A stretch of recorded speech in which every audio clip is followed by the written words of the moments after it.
Welcome back, and thank you for choosing to spend this quiet stretch of night here in the company of slow stories and soft candlelight. Tonight we are going to drift together into one of the strangest, saddest, and most extraordinary chapters in the long story of humanity. We are going to walk through the years when a silent thing moved across Europe and changed everything it touched. There will be no sudden noises here, no urgent music, no warnings, only the slow unfolding of lives that were lived a very long time ago by people whose names have been mostly forgotten, but whose footsteps still echo faintly under the dust of 7 centuries. So settle in, pull the blanket a little higher, let your shoulders sink, breathe out the long breath of a long day. You are safe here, in your warm room, in this quiet hour, and nothing in these stories can reach you. We are only going to look back gently at what once was. Our first story begins in the city of Florence in the spring of the year 1348, with a man whose name we will call Tommaso, though his real name has long since been lost. Tommaso was a gravedigger by trade, which in normal times was a profession that asked very little of a man beyond strong arms, a quiet temperament, and a willingness to be alone with the dead. In normal times, a gravedigger in Florence might bury 2 or 3 bodies in a week, sometimes more during the cold months when the old people gave up their long hold on life,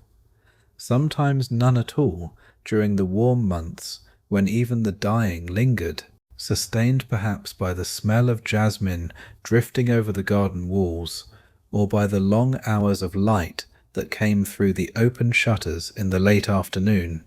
He would arrive at the church in the early morning, when the bells had finished their first peal of the day, and the streets were still quiet except for the slow sweep of the watering carts and the soft footsteps of the very devout walking home from the dawn mass. He would accept the small fee from the priest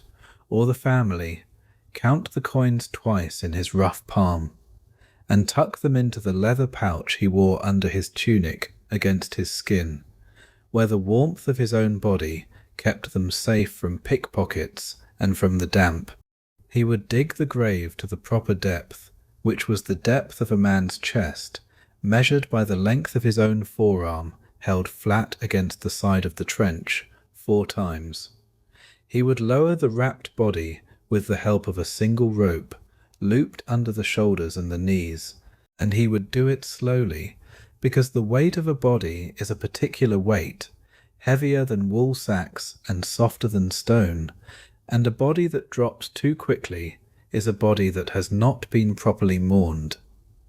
He would fill the hole, beginning with the smaller stones and the loose earth at the edges, packing the soil with the flat of the spade so that it would not sink too dramatically in the rains of the coming weeks, smoothing the surface with his palm at the end so that the family, returning later to lay flowers, would not see the rough work of the burying.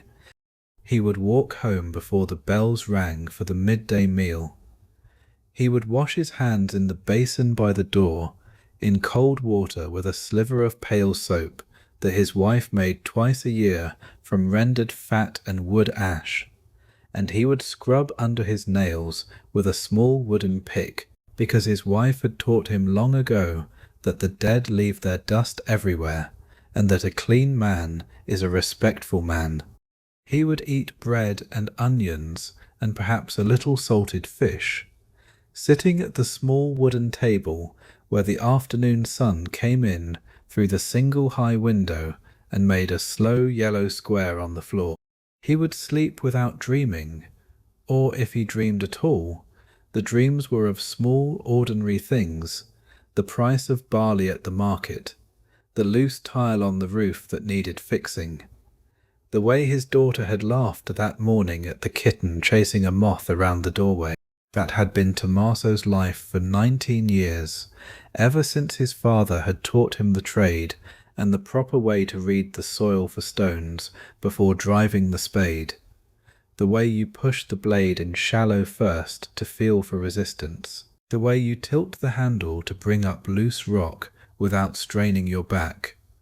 the way you angle the trench slightly so that any standing water in the rain will drain away from the body rather than toward it. He was 41 years old in the spring of 1348, married to a woman named Lucia,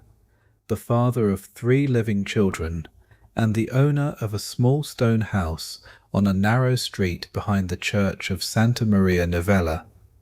The house had been built by his grandfather of stones quarried from the hills north of the city and carried down on the backs of mules in another century, and the walls were thick enough that the heat of the summer never quite penetrated the lower rooms, and the cold of the winter never quite reached the upper loft where the children slept. There was one room downstairs, with a hearth on the east wall and a wooden table in the middle, and 3 stools and a small bench under the window. There was a loft above, reached by a wooden ladder that Tommaso had repaired twice in the years since his marriage, and in the loft there were 2 straw mattresses, one for the parents and one shared by the 3 children,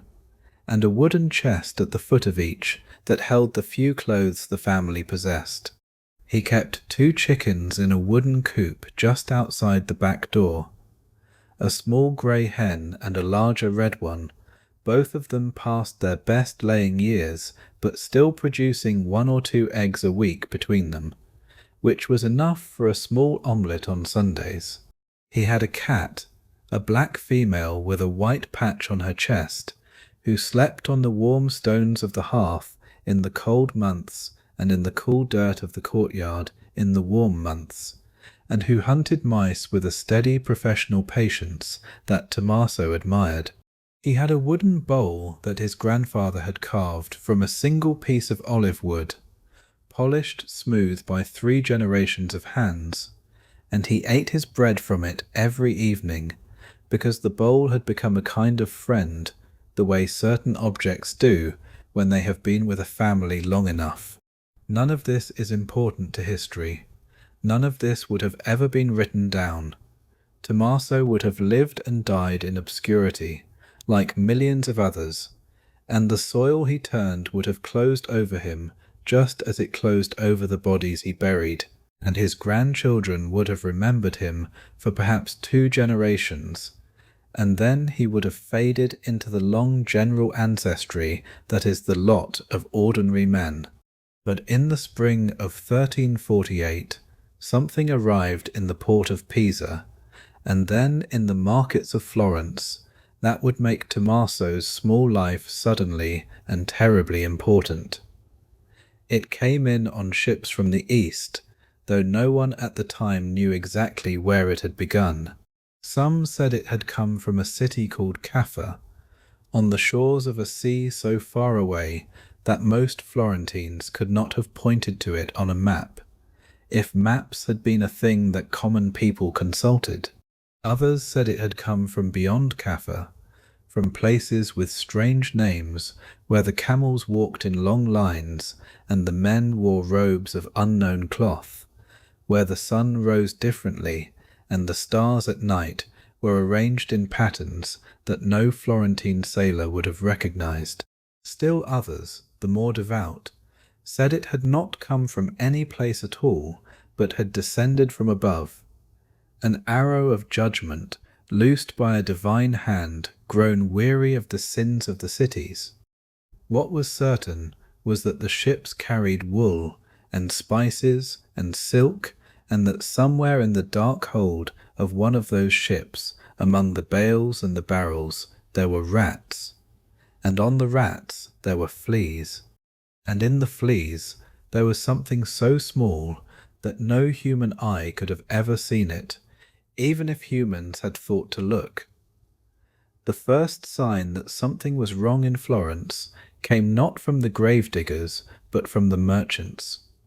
In late March of 1348, when the almond trees in the courtyards were just beginning to drop their first white petals, and the swallows had returned to the eaves, and the long, mild Tuscan evenings had begun to stretch slowly toward the dinner hour. Several wool traders who had been to the docks at Pisa returned home complaining of a strange fever.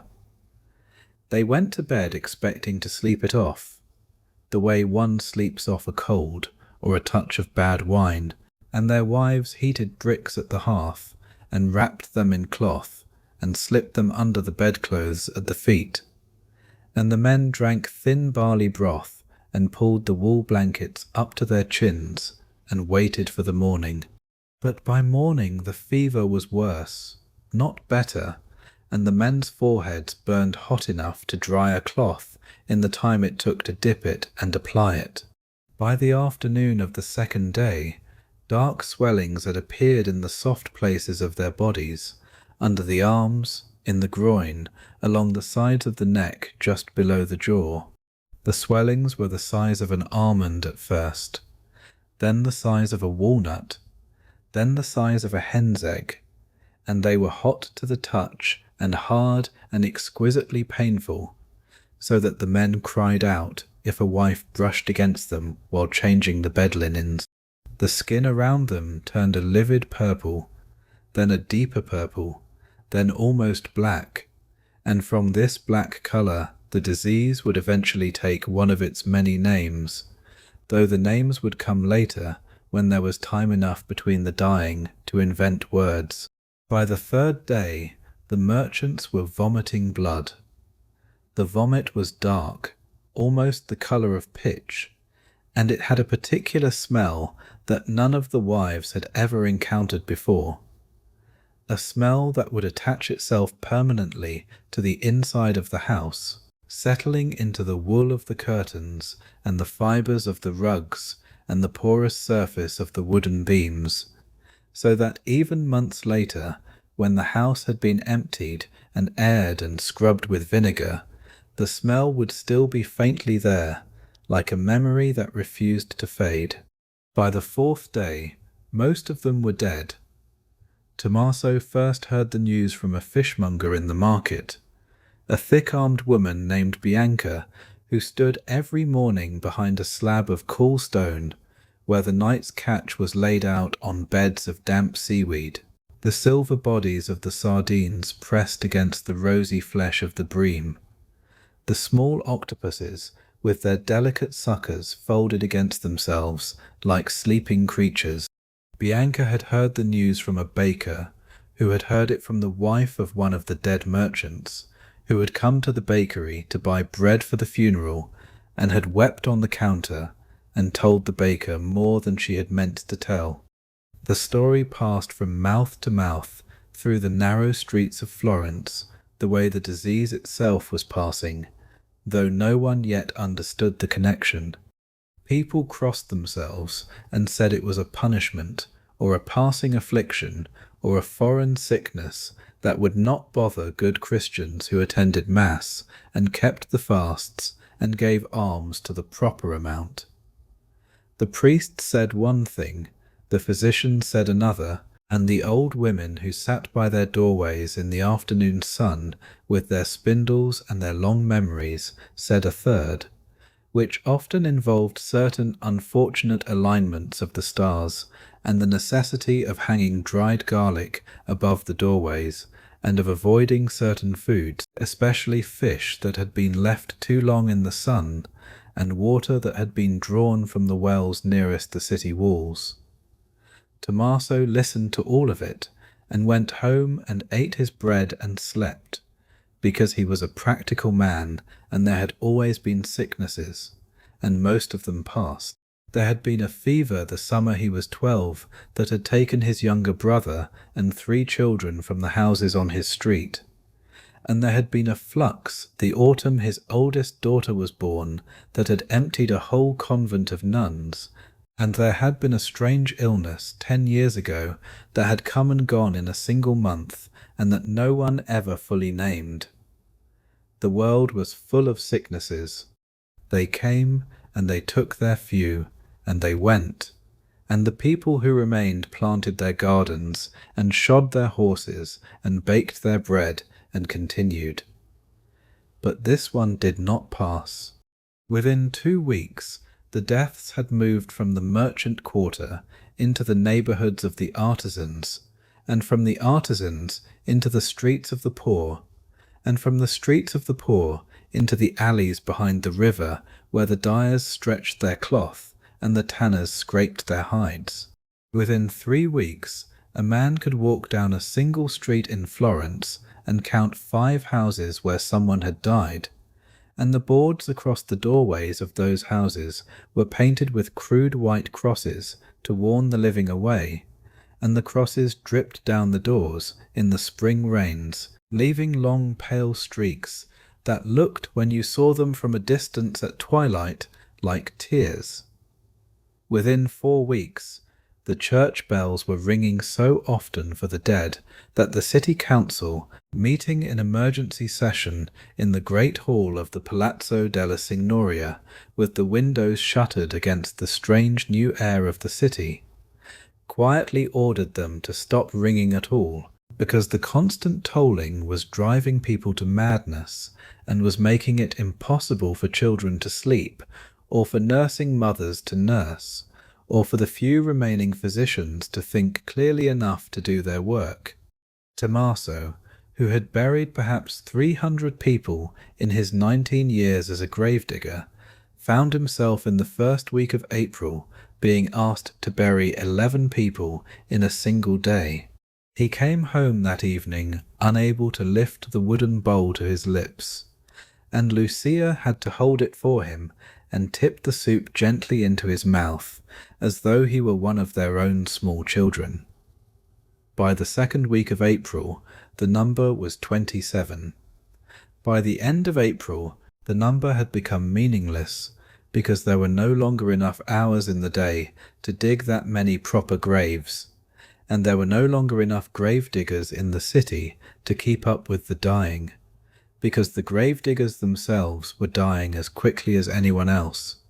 perhaps more quickly because of how close they came to the bodies, and how often they breathed the air that hung around the dead like a soft, invisible cloth.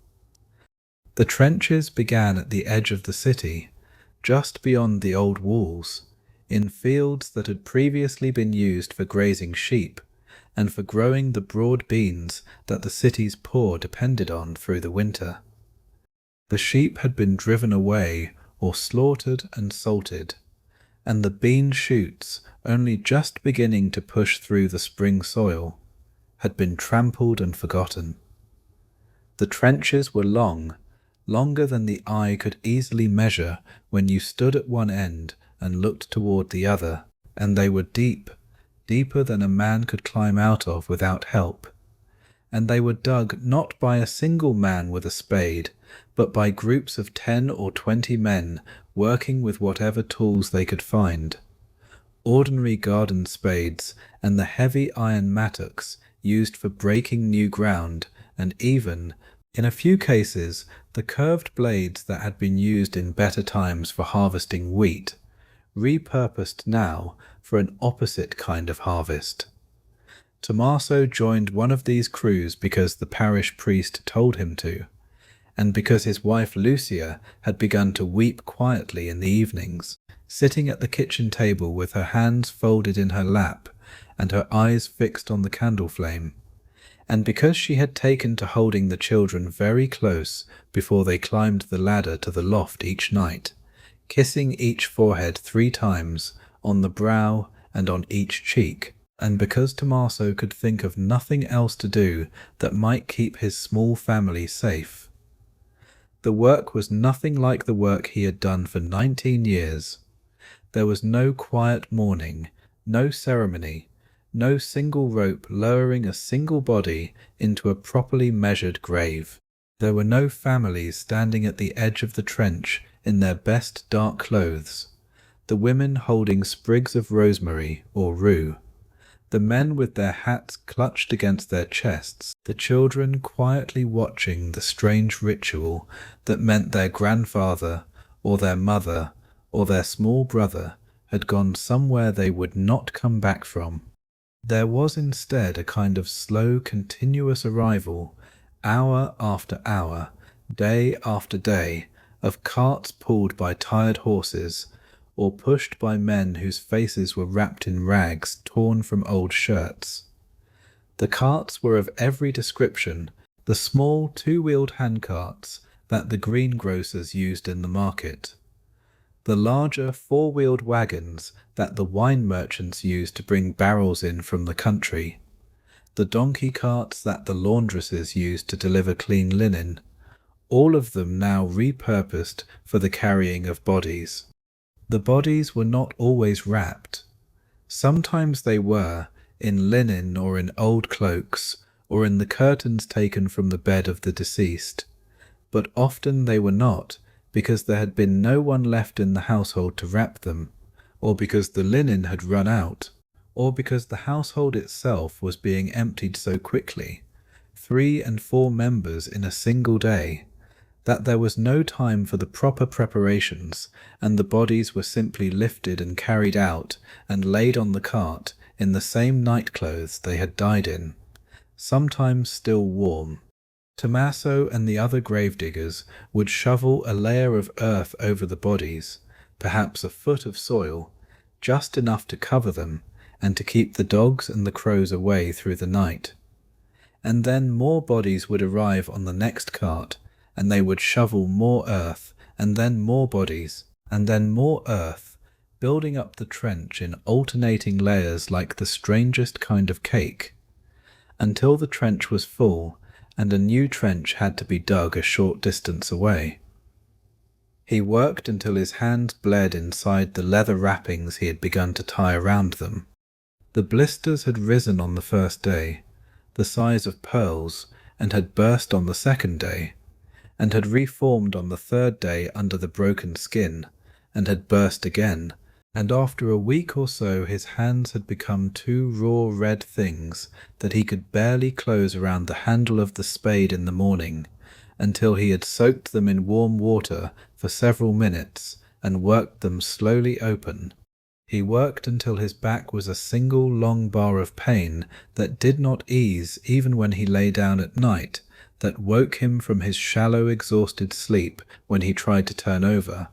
that made it difficult to lift the youngest of his children, his 5-year-old daughter Margherita, when she came running to him in the courtyard in the evening. He worked until the smell of the trenches followed him home, into his small stone house, into the corners of the room where his children slept, into the very fibres of the wool blanket he pulled over his shoulders at night. The smell was not exactly the smell of the dead, although there was that in it. It was also the smell of disturbed earth, and of the lime that the city had begun ordering them to scatter between the layers of bodies to slow the process of decay, and of his own sweat soaked into the wool of his tunic, and of the smoke from the small fires that the gravediggers kept burning at the edges of the trenches to drive away the worst of the air, and of something else that he could not name,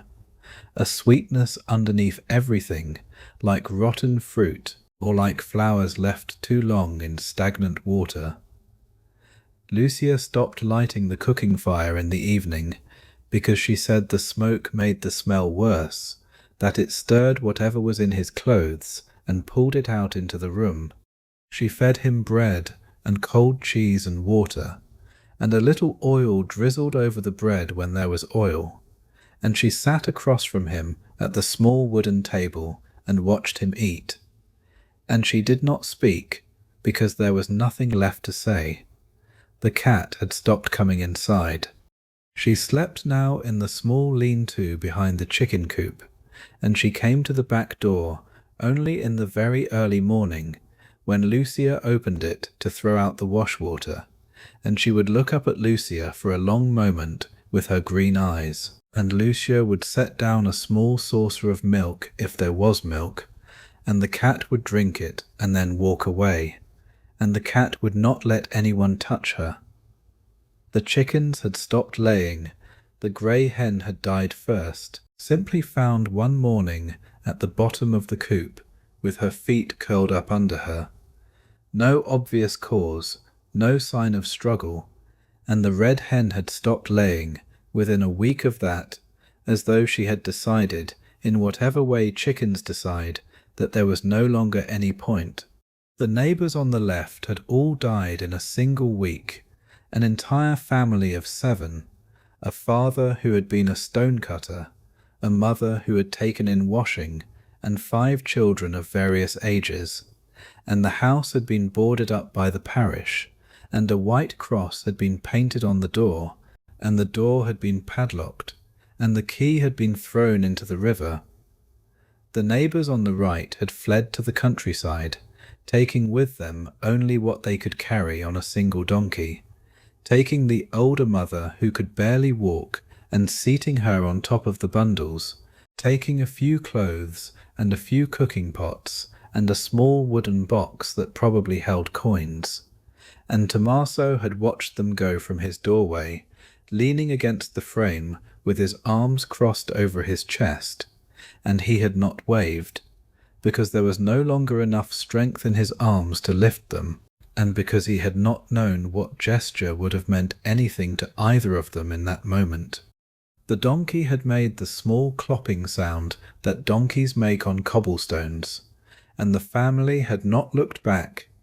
and the sound had grown fainter and fainter and finally had disappeared around the corner where the street met the larger road that led north out of the city. By the middle of May, the city of Florence was a quieter place than it had ever been in its long history. The markets, which had once roared with the voices of fishwives and grain merchants and beggars and priests and children and lapdogs, and the strange high call of the orange seller who came in from the country once a week with a small donkey loaded with citrus from the south, were now half empty, and the voices that remained were soft and tired and brief, as though the speakers were afraid that too much air pushed out at once might pull something dangerous back in.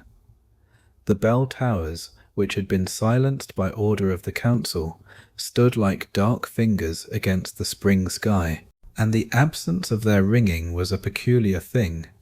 the kind of absence that made the ear strain even when there was nothing to strain toward,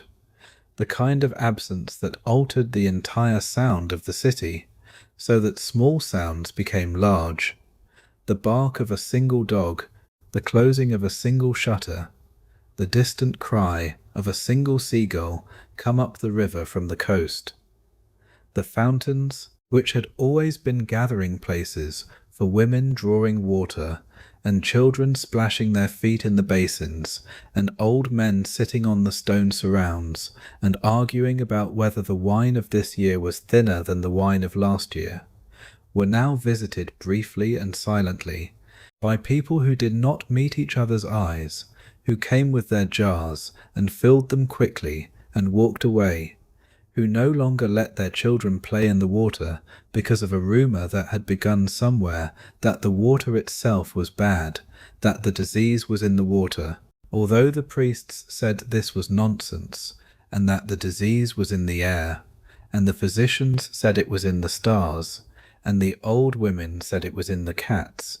and a brief unfortunate period had occurred in March when the cats were being killed in the streets, until enough people had noticed that the killing of the cats had been followed by an explosion of rats,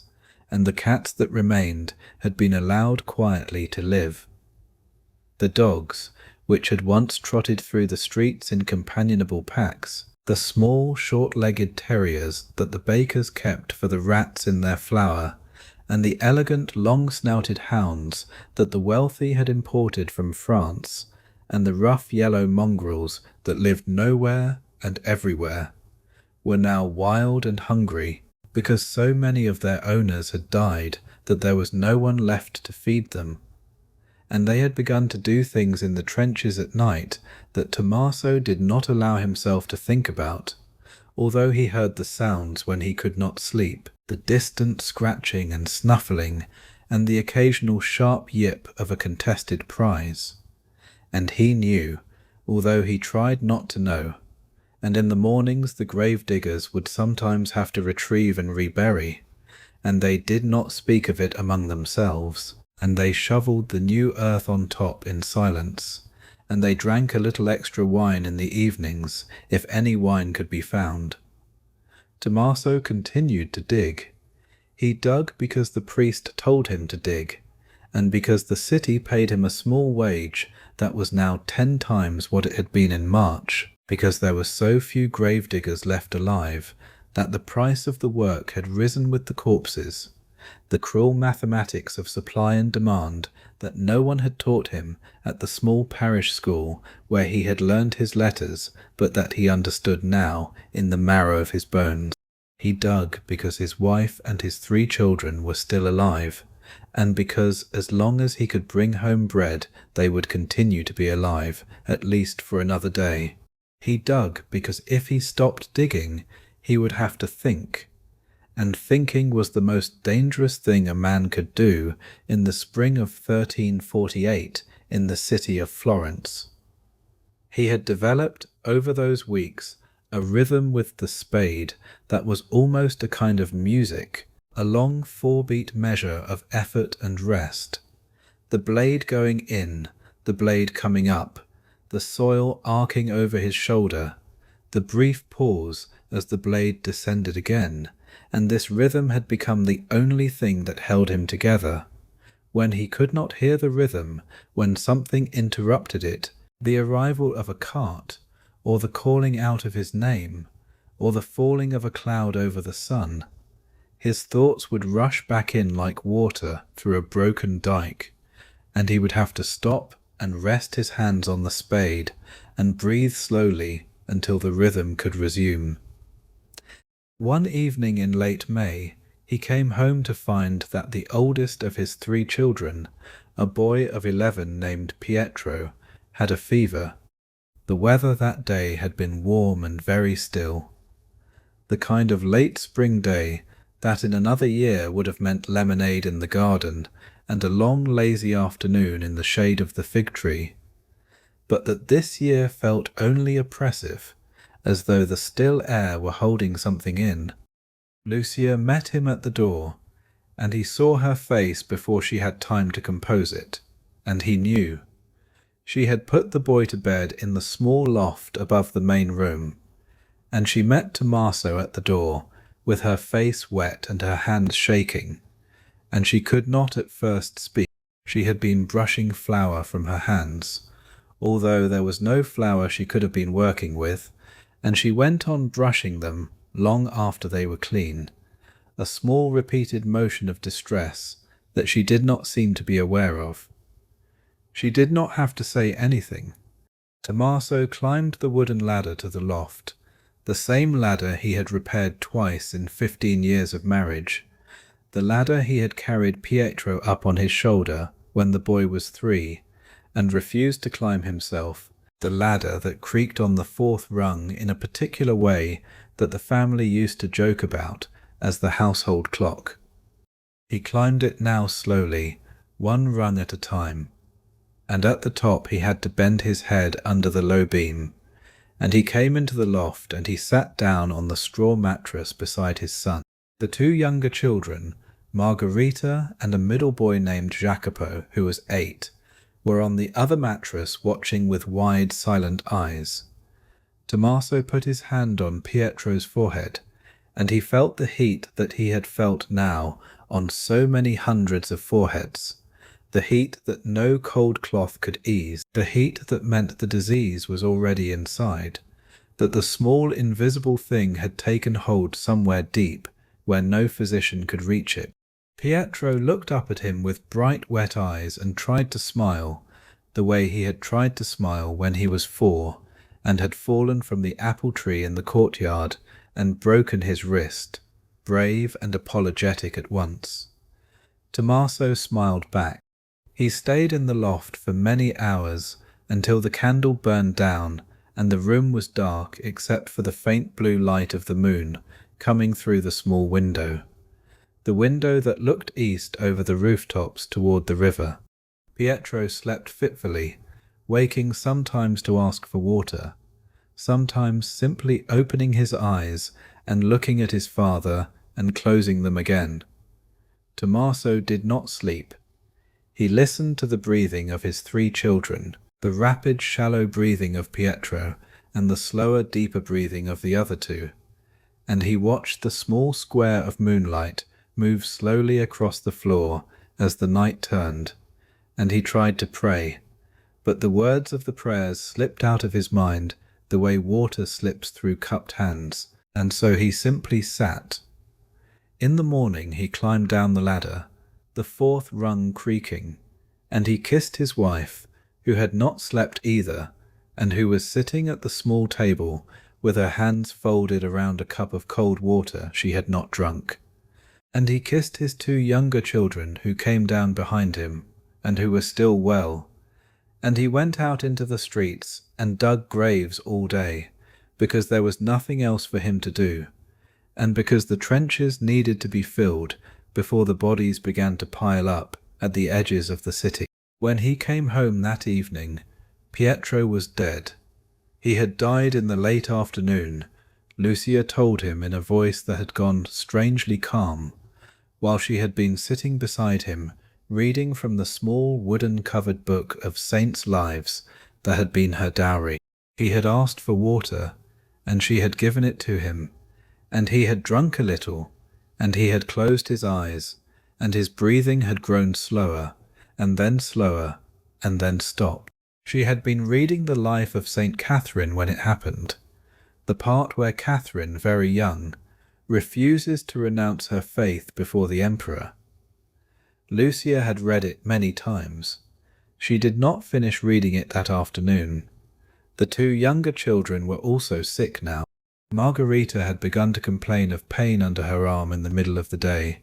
and Jacopo had begun to vomit in the early evening. Within a week, Tommaso would dig 3 graves with his own hands in a small plot of soft earth behind the church, because he refused to let his family go into the trenches. He dug them slowly and carefully, and to the proper depth, 4 times the length of his forearm, the way his father had taught him, and he lowered each small wrapped body with a single rope, the way he had been taught to do it in another age before the world had ended. Lucia helped him. She held the rope while he climbed down into each grave to receive the small bundle and lay it gently in the bottom, and she stood at the edge with her veil pulled across her face and her shoulders straight, and they did not weep. They had passed beyond weeping into some country for which there was no name. The weather during those 3 days was clear and mild, with high white clouds moving slowly across a pale blue sky, and the wind smelled, when it shifted from the south, of the wild thyme that grew on the hills above the city. And Tommaso noticed these things and did not understand how they could continue to be true while what was true also continued to be true. After the 3rd grave was filled, Tommaso went back to the trenches, because there were always more bodies and never enough men, and because the simple repetitive motion of the shovel had become the only thing in his life that still made sense. He could not bear to be in the house. The bowl his grandfather had carved was on the table. The cat had come back after the children had died and was sleeping again on the warm stones of the hearth, as though the absence of children had reassured her about something. The loft above was silent. Lucia walked beside him as far as the church gate on the morning he went back to the work, and she touched his shoulder, and she said, "Take care," and her voice was strange and far away, and he said, "I will." And then she went back to the empty house, and Tommaso did not see her again for 2 days, because the work that night ran late, and he slept in the small wooden shed at the edge of the trenches where the spades and the lime barrels were kept. And the next day was the same, and on the 2nd evening when he came home, she was lying on the bed where they had slept together for 15 years, the bed her grandmother had given them as part of her dowry, the bed where their 3 children had been conceived and born, and her eyes were open, and her skin was the colour of old parchment. the colour of a document that has been left too long in the sun. He sat with her for a long time. He held her hand, which was already cold. There were small things to notice in the room, the way the late afternoon light came in through the high window and caught the edge of the wooden chest at the foot of the bed, the way a single fly had found its way in and was buzzing patiently against the closed shutter, the way the cat had come halfway up the ladder and was sitting on the third rung looking at him with green, unblinking eyes. Then he stood up. He took the linen sheet that her mother had given them on their wedding day, the one with the small embroidered flowers in the corners that Lucia's mother had stitched over the course of an entire winter, and he wrapped his wife in it carefully,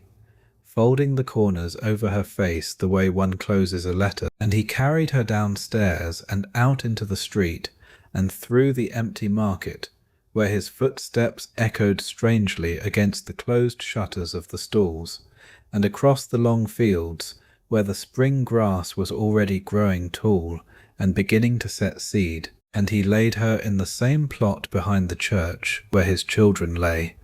in the place he had already mentally reserved for himself, and he dug the fourth grave by torchlight, because the sun had set while he was carrying her, and the church was quiet, and the priest was somewhere else or dead, and Tommaso did not look for him, and he buried her, and he did not say any words, because he could not remember any words. He went home. He sat at the small wooden table. The candle on the table had not been lit, but enough moonlight came in through the small high window for him to see the room. He looked at the wooden bowl his grandfather had carved, on the shelf where Lucia had put it that morning after washing it. He looked at the empty cooking pot, hanging on its iron hook above the cold hearth. He looked at the cold hearth where the cat had once slept, and where she was sleeping again now, curled in a tight black circle with her white chest tucked into her paws. Then he stood up, and he walked out the door, and he did not lock it behind him, because there was no longer anything inside worth stealing, and the cat could come and go as the cat pleased. And he walked back to the trenches, and he kept digging until the disease took him too, in the second week of June, in the year 1348, in the city of Florence. The work in those last days had a strange quality to it. He no longer counted the bodies. He no longer noticed the sun moving across the sky, or the changing colour of the light. He only dug, the 4-beat rhythm now slowed almost to a march, the blade going in, coming up, the soil arcing, the pause. He ate when someone handed him bread. He drank when someone handed him a cup. He slept where he fell, at the edge of the trench, in the shed, once in the long grass beside the road, and he did not dream. The fever came on a Tuesday morning, and by Tuesday evening the swelling had appeared under his right arm, hard and hot, and by Wednesday morning he could no longer stand. One of the other gravediggers, a man named Pietro, who shared his dead son's name, and who would himself die 2 weeks later, helped him to the shed, and laid him on a pile of sacks, and covered him with a cloak. Tommaso lay there for the rest of Wednesday, and through the night, and into Thursday, and the fever rose and fell, and he slipped in and out of a strange thick sleep, in which he sometimes saw Lucia bending over him with a cup of water,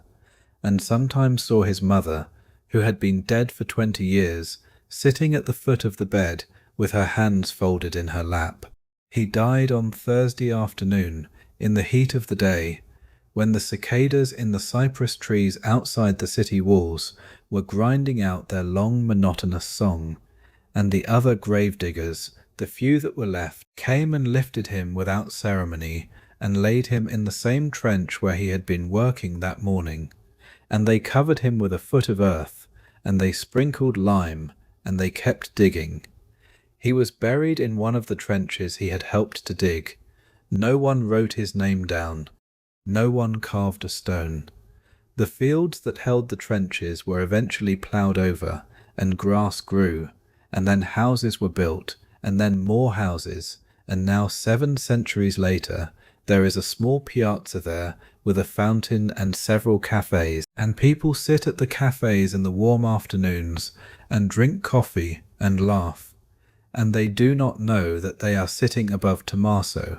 and above his wife, and above his 3 children, and above tens of thousands of other Florentines whose names were never recorded and whose stories were never told.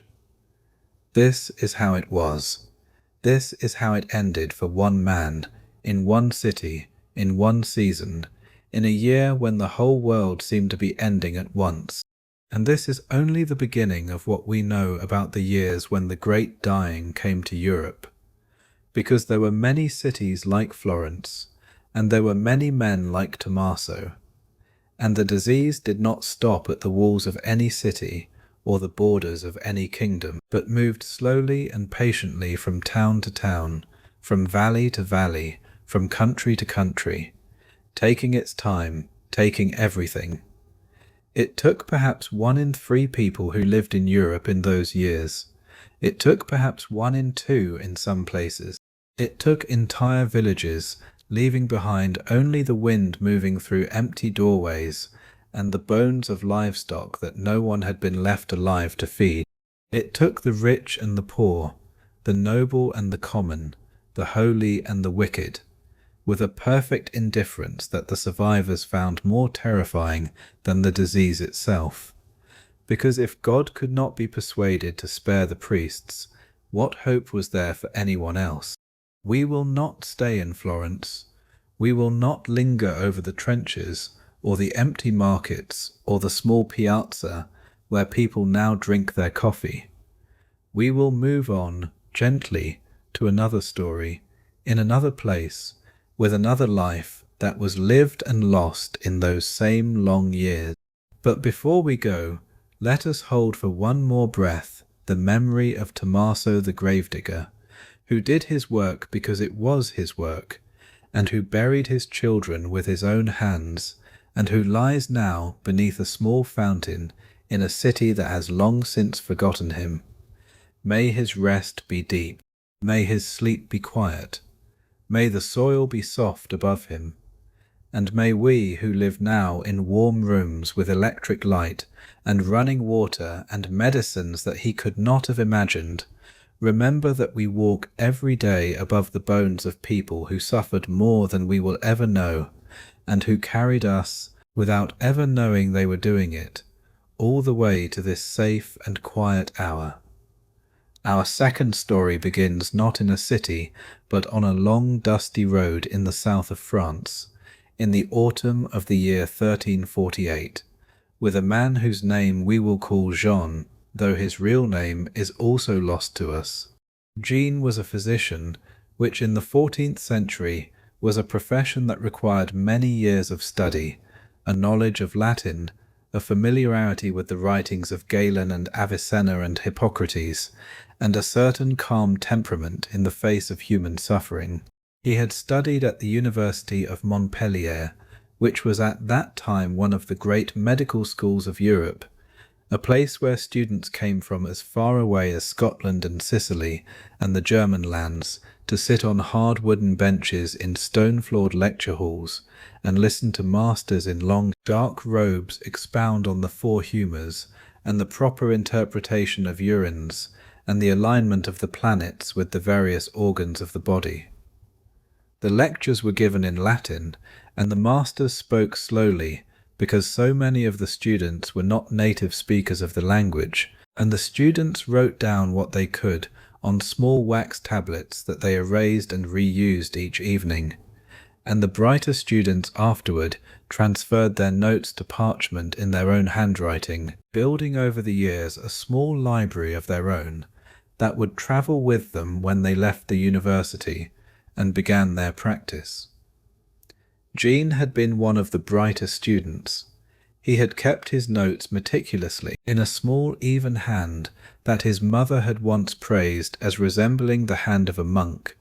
and he had earned the right to call himself a doctor of medicine at the age of 31. After 11 years of lectures and disputations, and the careful reading of texts that had been copied by hand from older texts that had themselves been copied from still older texts, going back through the long chain of human knowledge to the ancient world, to the schools of Alexandria, to the marble porticos of Athens, to the small white-walled rooms on the island of Kos, where Hippocrates had taught his first students more than 17 centuries before.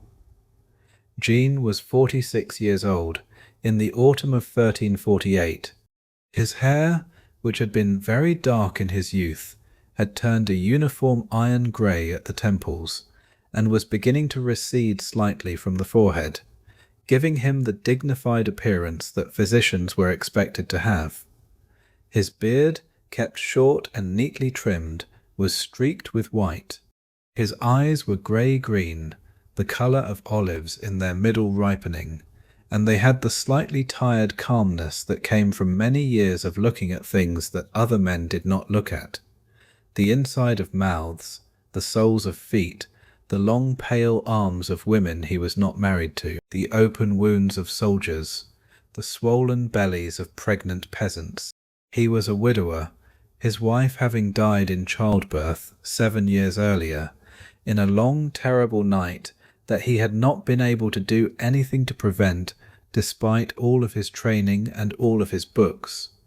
And the child, a small daughter who had drawn one breath and then no others, had died with her. He had not remarried. There had been no particular reason, only that the energy required to seek out a new wife had never quite gathered itself in him,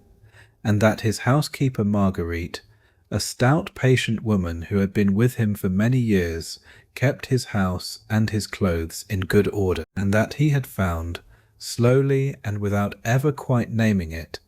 that the absence of a wife at his table was easier to bear than the presence of one who was not the one he had loved. He had no other children. He lived alone in a small house on a narrow street in the town of Avignon, which at that time was the seat of the Pope, who had moved there from Rome some decades before, for reasons that had to do with the politics of Italy and the safety of the papal person, and certain quiet considerations about the climate of central Italy in summer and the relative civility of the southern French. Avignon in those years was one of the wealthiest and most cosmopolitan cities in Europe, a place where merchants from Genoa and Florence rubbed shoulders with bishops from England and cardinals from Spain and scholars from the German lands. The streets in the central district were narrow and twisting, paved with rounded stones polished by centuries of footsteps, lined with houses 3 and 4 stories tall that leaned slightly toward each other at the upper floors, so that a woman on one balcony could pass a small loaf of bread to her neighbour on the opposite balcony without either of them having to come down to the street. The shops on the ground floors sold everything: ribbons from Lyon, silver chains from Genoa, books from the scribes of Paris, oranges from Spain, pepper from places too far away to imagine, small white candles for the chapels, and large yellow candles for the kitchens, and a particular kind of black candle for the houses of the dead. The smells of the city changed throughout the day: the early morning smell of bread baking and stables being mucked out, the mid-morning smell of stewed meat from the cookshops and the spice merchants opening their barrels, the afternoon smell of sun on stone and women's perfumes, and the slightly sour smell of the dyers' shops in the eastern quarter, the evening smell of wood smoke and roasting, and the river breath of the Rhone drifting up over the walls. Jean had lived in Avignon for 15 years. He had served as a physician to several notable persons over those years, including a cardinal from Toulouse who had died peacefully of old age in his arms after a long pleasant conversation about the writings of Aristotle, and an English bishop who had recovered against expectation from a long fever, and who had sent Jean a small gift of silver every year afterward at Christmas, and a Florentine wool merchant who had insisted that Jean attend his wife in her final illness, and who had paid Jean an absurd sum that had embarrassed Jean to accept, but that he had accepted, because the merchant had insisted, and because the money had allowed him to buy 3 new books for his library. He had built up a small but steady practice that allowed him to live comfortably, to keep a library of perhaps 40 books, which was an extraordinary number for any single person to own at that time, books on medicine and natural philosophy, and a few volumes of poetry that he had bought in his youth, and that he still occasionally took down from the high shelf and read in the evenings when the day's work had been particularly heavy. He employed Marguerite, who came in 3 days a week to cook and to wash his linen, and to do the small things around the house that he no longer had the patience to do for himself, the mending of his shirts, and the polishing of his shoes, and the changing of the rushes on the floor of the entry hall. He kept his consulting room on the ground floor,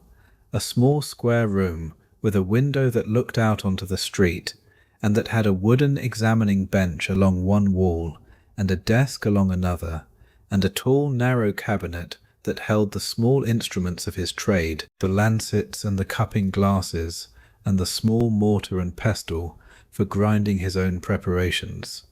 He saw patients in the morning, walked the city in the afternoon to visit those who were too ill to come to him,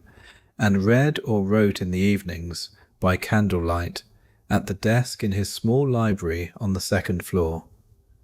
It was a quiet, good life, well suited to a man of his age and temperament, and he had expected, when he allowed himself to think about such things, to live it out to its natural end, and to be buried in the cemetery beside the cathedral, and to be remembered for perhaps a generation by the patients he had served, and then to fade quietly into the long forgetfulness that is the fate of nearly all men. When the disease first arrived in Avignon, in the late spring of 1348, John did what every other physician in the city did, which was to consult his books and to write down his observations. He took down the great medical works from his shelves, Galen's commentaries, and the Canon of Avicenna, and the aphorisms of Hippocrates.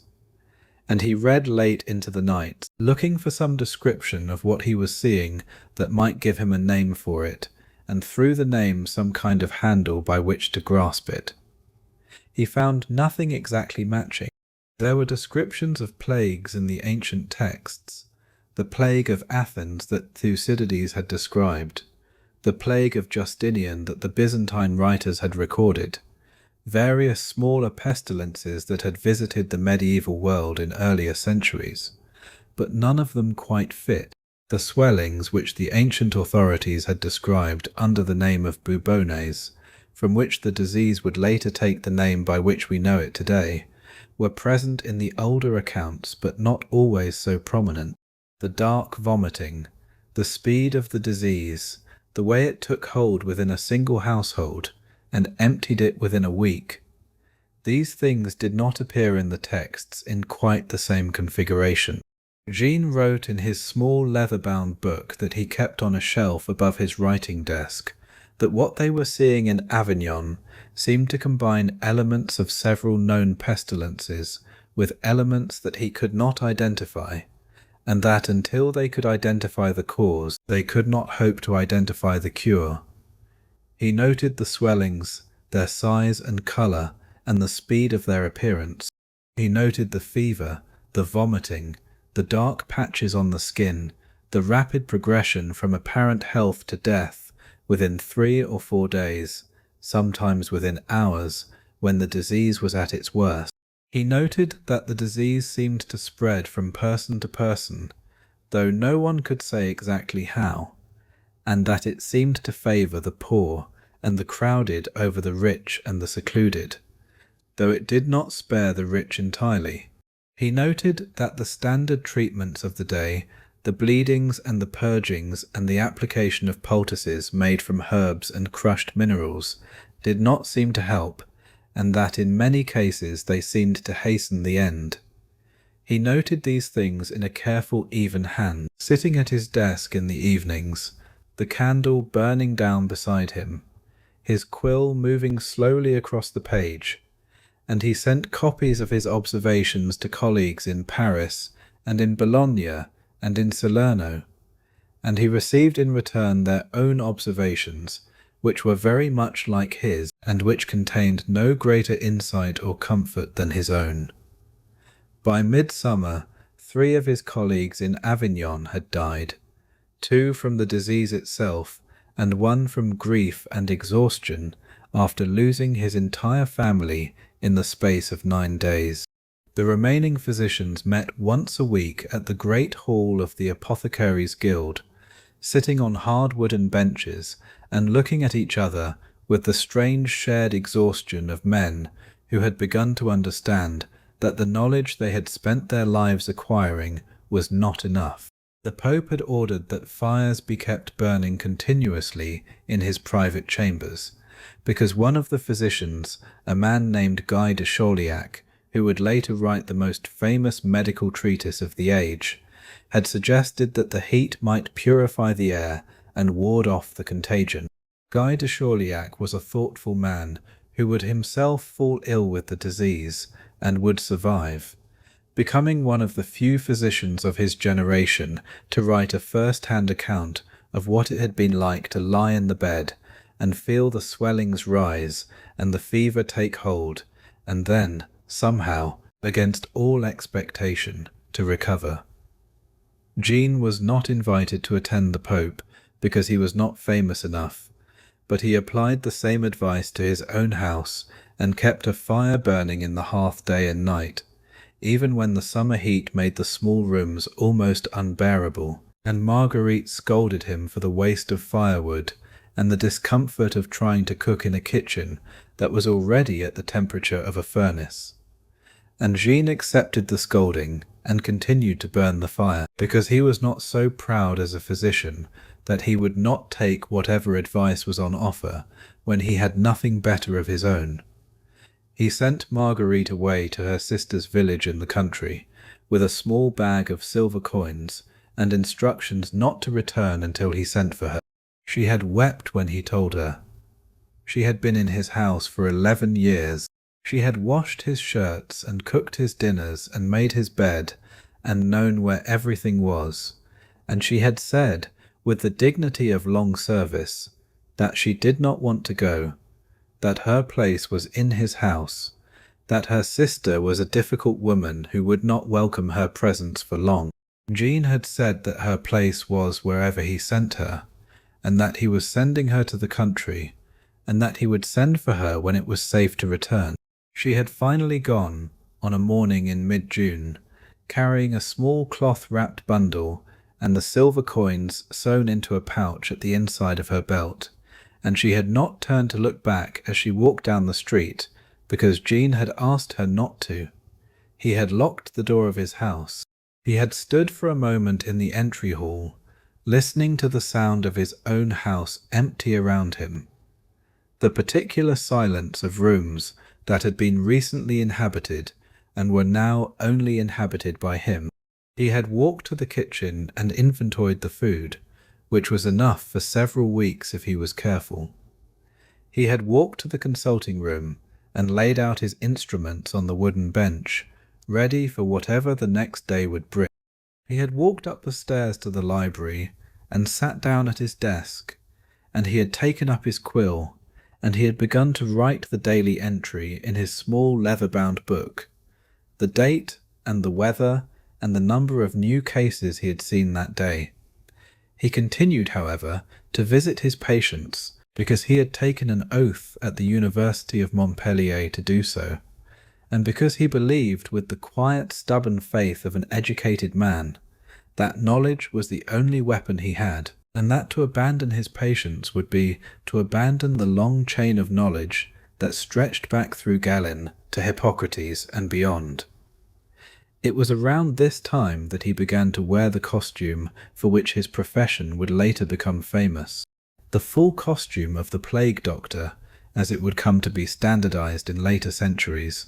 had not yet been invented in 1348. The long-beaked mask, the wide-brimmed hat, the waxed leather coat that covered the body from neck to ankle, the gloves and the cane and the spectacles of glass, all of these elements would be assembled over the following 2 centuries, refined by trial and error, codified by the great French physician Charles Delorme in the early 1600s. But Jean and his contemporaries in the 14th century were already groping toward the costume, already understanding that something between the physician and the patient might offer some small protection,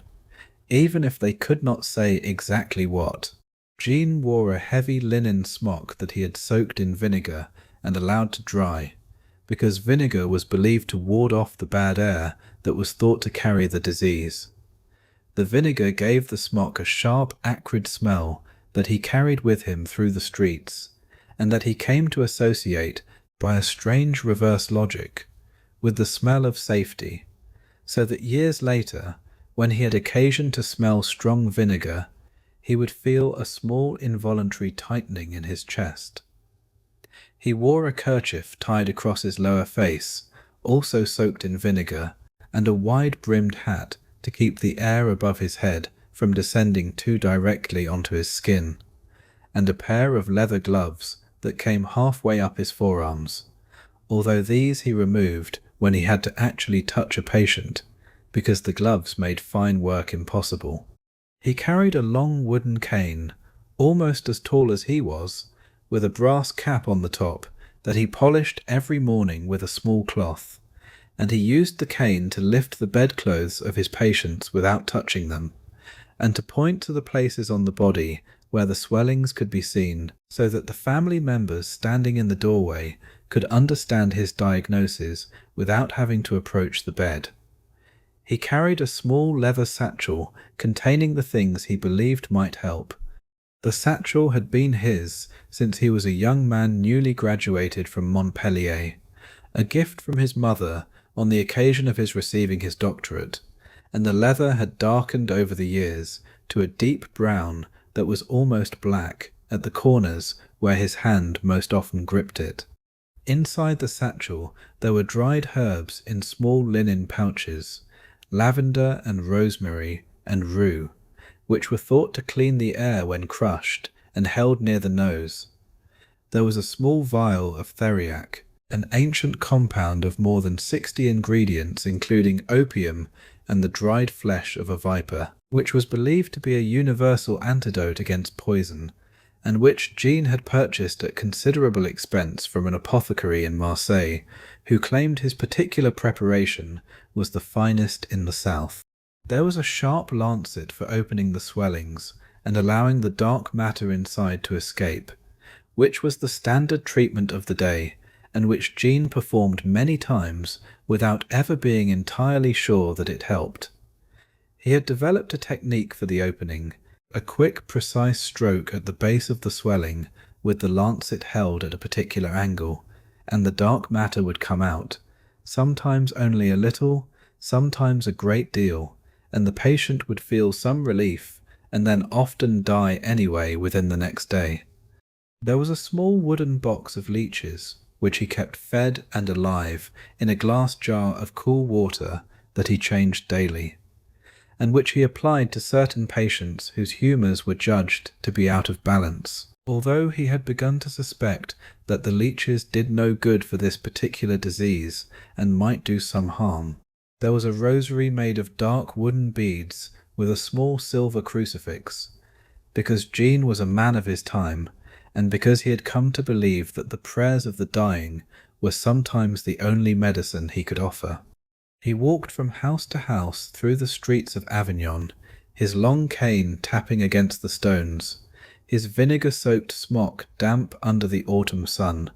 his eyes calm above the kerchief that covered his mouth. The people he passed crossed themselves and stepped aside, because the sight of a plague doctor was a sight that everyone had learnt to fear in that long, terrible summer. Children who would once have run to greet a man in interesting clothes now hid behind their mothers, their small faces turned away. Dogs that would once have barked at a stranger now slunk away, their tails low. Old women sitting in their doorways would lift their hands in a quick gesture that was half a blessing and half a warding off. Jean had grown used to it. He had grown used to many things. He had grown used to entering houses where the entire family lay in different stages of dying in the same single room, the father on the bed, and the mother on a pallet on the floor, and the children on a mattress in the corner, and all of them watching him come in with the same dim, hopeful eyes. He had grown used to the smell, which was a smell so particular and so unforgettable that men who lived through those years and survived would describe it 40 years later and weep. A smell compounded of fever sweat and rotting blood,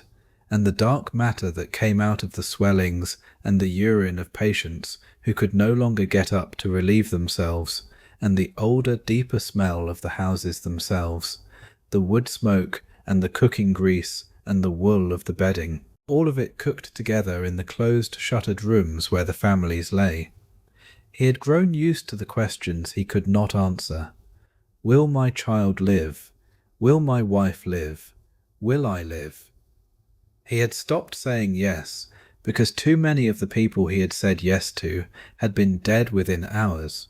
He had stopped saying no, because the despair he saw in the faces of those he said no to was more than he could bear. He had begun to say only, I will do what I can, and I will pray for you, and we are all in the hands of God. Most of the time, the people he said this to seemed to understand. Most of the time they thanked him, even when their loved ones died within the hour. Most of the time they did not blame him, because they had come to understand, as Jean himself had come to understand, that this was a thing beyond the reach of physicians, and beyond the reach of priests, and beyond the reach perhaps even of God himself. In the autumn of 1348, however, Jean was no longer practicing in Avignon. The disease had begun to ease in the city, as it always eventually did in any single place, the way a fire eventually burns down for lack of fuel. The number of new cases each day had begun to fall. The Pope's physician Guy de Chauliac was lying in his own bed in the papal palace, slowly recovering, dictating notes for what would become his great treatise to a young secretary who sat by his bedside and wrote them down. The bells, which had also been silenced in Avignon as they had been in Florence,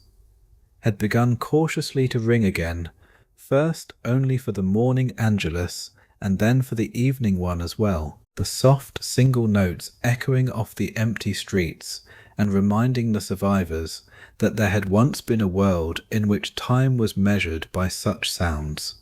And Jean, looking at his nearly empty appointment book and at the long silent street outside his window, had made a decision that surprised him. He had decided to travel south into the smaller towns and villages of Provence, where the disease was now arriving fresh, and where there were no physicians at all, because the small towns and villages had never been able to afford one, even in normal times. He had packed his satchel. He had locked his house. He had given the key to his neighbour, an old woman named Margot, who had outlived 3 husbands and seemed likely to outlive the plague as well. A small, fierce woman with a face like a winter apple, who had agreed to look after the house in exchange for the use of the small vegetable garden in the back. He had begun to walk. He walked because he could not bring himself to ride. The horses were almost all dead or sold, and the few that remained were needed for the carrying of more important things than a single tired physician. He walked at the pace of an ordinary traveller, perhaps 15 miles in a day, stopping at midday to eat bread and cheese from his satchel and to drink water from the streams. The roads in the autumn of 1348 were nearly empty. He had been on these same roads many times in his life, travelling to consult on cases in other cities, travelling to visit his sister in Carcassonne, travelling to attend medical conferences in Montpellier, and the roads had always been full of carts and merchants and pilgrims and bands of singing students and packs of mules and the small wandering groups of friars who walked from town to town preaching and begging. Now there was almost no one. He could walk for an hour without meeting another traveller. The fields on either side of the road, which should have been full of late labourers gathering the last of the grapes, or turning over the stubble of the wheat fields for the autumn planting, were empty. Some of them had not been harvested at all, and the grain stood rotting in the rain. Some of them had been half harvested, the sheaves still lying in the field where they had been cut and abandoned. The few people he met were either fleeing some town where the disease had just arrived, in which case they did not stop to speak, but only nodded as they passed and walked faster, or they were already sick, in which case they sat by the side of the road and watched him pass with the patient eyes of those who have already accepted what is coming. Jean stopped when he could. He gave them water. He listened to their last words, which were sometimes prayers and sometimes apologies to people who were not there, and sometimes simply the names of small places, the name of a village or a particular tree or a stream, the names of the small things people remember when they are leaving the world. He marked the places where they sat, so that the next traveller might know to send someone back to bury them, though he knew, even as he made the small mental notes, that there would be no one to send and no one to come. The weather in the first weeks of his walking was bright and clear, the autumn light slanting down across the vineyards and the olive groves and the fields of dry yellow grass, the air smelling of wood smoke from the fires that the few remaining shepherds kept burning at the edges of their flocks. He walked through landscapes that had been familiar to him for years, and that now seemed strange, as though seen through a faintly altered lens, the same hills and the same villages, but somehow not the same, because the absence of the ordinary human noise had changed everything. There were no children calling to each other across the fields. There were no women singing as they beat their laundry on the rocks at the river. There were no dogs barking, or only one dog in the distance somewhere, barking and never quite stopping, the way a single dog will sometimes do when there is no one left to call him in. The first village he reached was a place called Saint Remy, a small huddle of stone houses around a small stone church, perhaps 200 souls in normal times. The village sat in a slight depression between two low hills, with a stream running along its eastern edge that had been dammed at one point to create a small mill pond,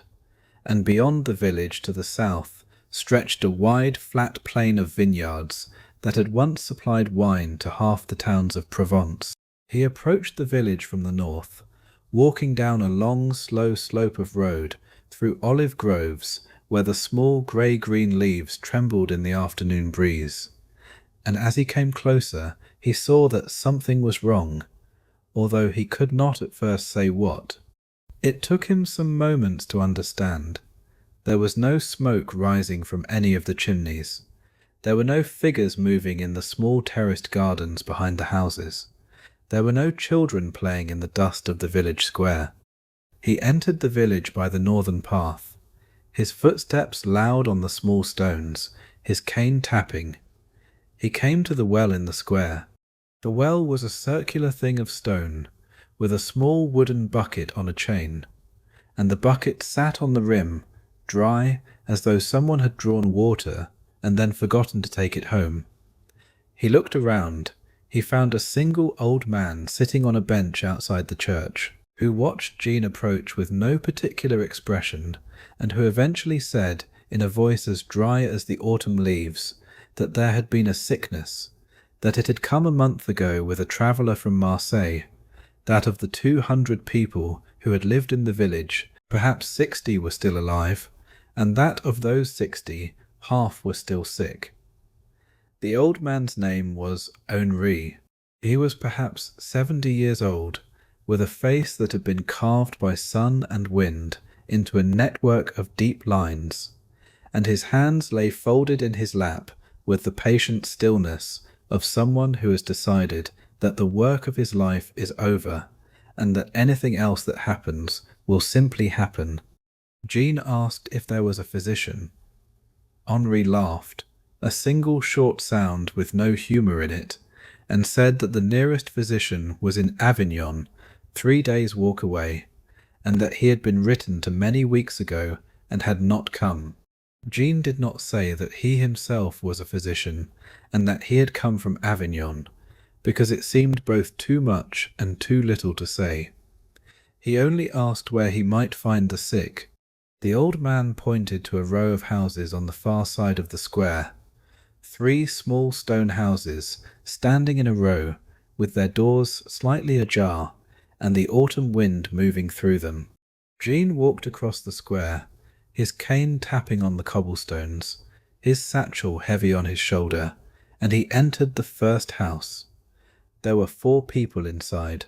A man in his 40s, lying on a pallet by the wall, his face turned toward the small window where a single line of afternoon sunlight came in across the dirt floor.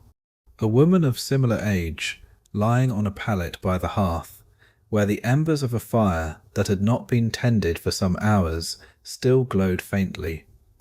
A boy of perhaps 14, sitting up in a corner, his arms wrapped around his knees, his eyes very wide, watching Jean come in. A girl of perhaps 9, lying very still on a smaller pallet by the door. Jean set down his satchel. He examined the man first, then the woman, then the girl. All 3 had the swellings, all 3 had the fever. The girl was already dead, though her body was still warm, and Jean realized that she had probably died only minutes before he arrived. Perhaps while he was walking down the road through the olive groves. Perhaps while he was speaking with Henri at the bench. The boy was the only one who was not sick. Jean turned to the boy, and he said, very gently, that he was a physician, and that he had come to help. The boy looked at him for a long moment, and then began to cry, silently, his shoulders shaking, his face still expressionless, as though the crying were happening to someone else, and he were merely observing it. Jean did what he could. He opened the swellings on the man and on the woman with his lancet, working carefully because the family had no clean cloth, and he had to use the same small piece from his satchel for both of them, and he applied poultices made from the herbs he carried, and he gave them small sips of theriac in water held to their lips with his own hand. He sat with them for several hours, and he prayed, because they asked him to pray, and because he had nothing else left to give. The man died in the late afternoon, just as the line of sunlight from the window had moved across the dirt floor and was beginning to climb the far wall. The woman died at sunset, when the first stars were beginning to appear in the eastern sky outside the window, and she did not say anything in her last hour, only held the boy's hand, because the boy had come to sit beside her by then, and she had looked at him with eyes that were already growing distant, and she had squeezed his hand once, hard, and then her hand had relaxed, and she had stopped breathing. Jean and the boy carried the 3 bodies out of the house, one at a time, the girl first because she was the lightest, then the woman, then the man. They laid them in a row in the small garden behind the house, on a patch of ground that had once been a vegetable plot, and that still showed the dried stalks of the previous year's tomato plants, because the village had no gravediggers left, and because the soil was too hard for the boy to dig alone, and Jean was too tired to dig that night. He told the boy he would dig the graves in the morning. The boy nodded and said nothing. Jean asked the boy what his name was. The boy said his name was Antoine. Jean asked if there was anywhere Antoine could go, any relative in another village, any aunt or uncle or cousin. Antoine said that everyone he had ever known had lived in this village, and that most of them were dead. Jean sat with the boy on the doorstep of the house as the autumn evening grew cold, and he wrapped his own cloak around the boy's shoulders, and he said that in the morning he would dig the graves, and then he would continue walking south, and that if Antoine wished, he could walk with him. The boy did not answer. They sat in silence for a long time, watching the first stars appear above the silent village, and Jean named them in his head as they appeared, the way his own father had taught him when he was a boy. The bright one in the east being Aldebaran, the one rising over the church being Capella, the small cluster overhead being the Pleiades, the 7 sisters that the sailors used to steer by. He did not name them aloud, because Antoine did not seem to want speech, but the naming was a comfort to Jean, the small old habit of his childhood returning to him in the silence of the destroyed village. The night grew cold. They went back inside the house eventually, and Jean built up the fire from the dying embers and added wood that he found in a small pile by the door,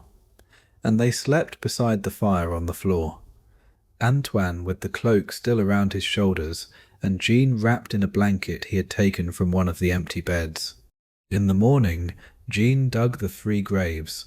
He dug them properly, to the proper depth, the way he had once seen a gravedigger in Avignon dig graves, before he had ever imagined that he would dig one himself. The soil was hard, and the work was slow, because Jean was not a young man, and was not accustomed to digging, and his hands blistered quickly, and his back ached after the first hour. Antoine helped him at the end, when the holes were deep enough, by helping to lower the bodies. They wrapped each body in a sheet from the house, the man in his own bedsheet, and the woman in hers, and the girl in a smaller one from the bed where the boy had been sleeping. Jean said the Latin words he remembered from many funerals he had attended over the years, the Requiem Aeternam and the In Paradisum, and Antoine repeated them, though he did not understand them, because no one in the village had ever taught the children Latin. When the graves were filled and the earth smoothed, Jean and Antoine sat together on the doorstep and ate bread and cheese from Jean's satchel. Then they stood up, and they shouldered their bags, and they began to walk south together, on the long empty road, toward the next village, where there would be more sick people, and where Jean would do what he could, and where Antoine would help him, because there was nothing else left for either of them to do. They walked for many weeks. They visited many villages. In some of them, Jean was able to save a few lives by opening swellings before the patient was too far gone, or by recognizing a milder form of the disease that would pass on its own with rest and water. The mild form, he came to realize during those long weeks of walking, was real, was something that some people could survive if they had the strength to fight it and the luck not to take it in its most virulent presentation. He began to keep notes on the patients who recovered, looking for patterns, looking for some clue as to what distinguished them from the others. But he found nothing certain, only the obvious things, that younger and stronger patients sometimes survived where older and weaker ones did not, that patients who had been well fed before the illness sometimes survived where the half-starved did not, that some patients seemed to have been born with whatever it was that allowed them to live, and others seemed to have been born without it, and that this born with quality could not be predicted or induced. In most villages he visited, he could only ease the dying, and bury the dead, and move on. Antoine grew silent for long stretches, then suddenly talkative, then silent again. He learnt to wrap a body. He learnt to dig a grave, and his young arms grew strong over those weeks, in ways that they had not been strong before. He learnt the Latin words for the funeral prayers, though Jean told him gently that they were Latin and not magic, and would not bring anyone back. He grew. He survived. The weather turned colder as they walked south, paradoxically, because they were also walking deeper into autumn, and the days grew shorter and the nights longer, and the mornings began with frost on the grass at the edges of the road. They slept in barns when there were barns, and in empty houses when there were empty houses, which was often and once in a hayrick in the middle of a field when nothing else was available, with the dry hay pulled up around them, and the stars very bright above. They ate what they could find, which was often very little, because the harvest had not been brought in, and what food remained in the empty houses had been spoiled or eaten by mice. They lost weight, their cheekbones grew more prominent. Antoine's wrists, sticking out from the sleeves of his shirt, were the wrists of a much older boy, with the knobs of the bones clearly visible. By the spring of 1349, the worst of the disease was beginning to ease across the south of France, the way a long storm finally moves on to other lands. The villages they came to in the late winter and early spring had fewer new cases. Some of them had no new cases at all, only survivors trying to put their lives back together, planting late gardens and repairing the damage that the long quiet months had done to roofs and walls and fences. Jean and Antoine were greeted in these villages with cautious warmth, with offers of food and shelter,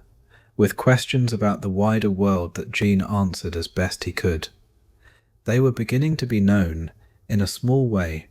Word had travelled ahead of them along the back roads, the way word travels in country places, that there was a physician walking through Provence with a young apprentice, and that he asked for nothing and gave what he could.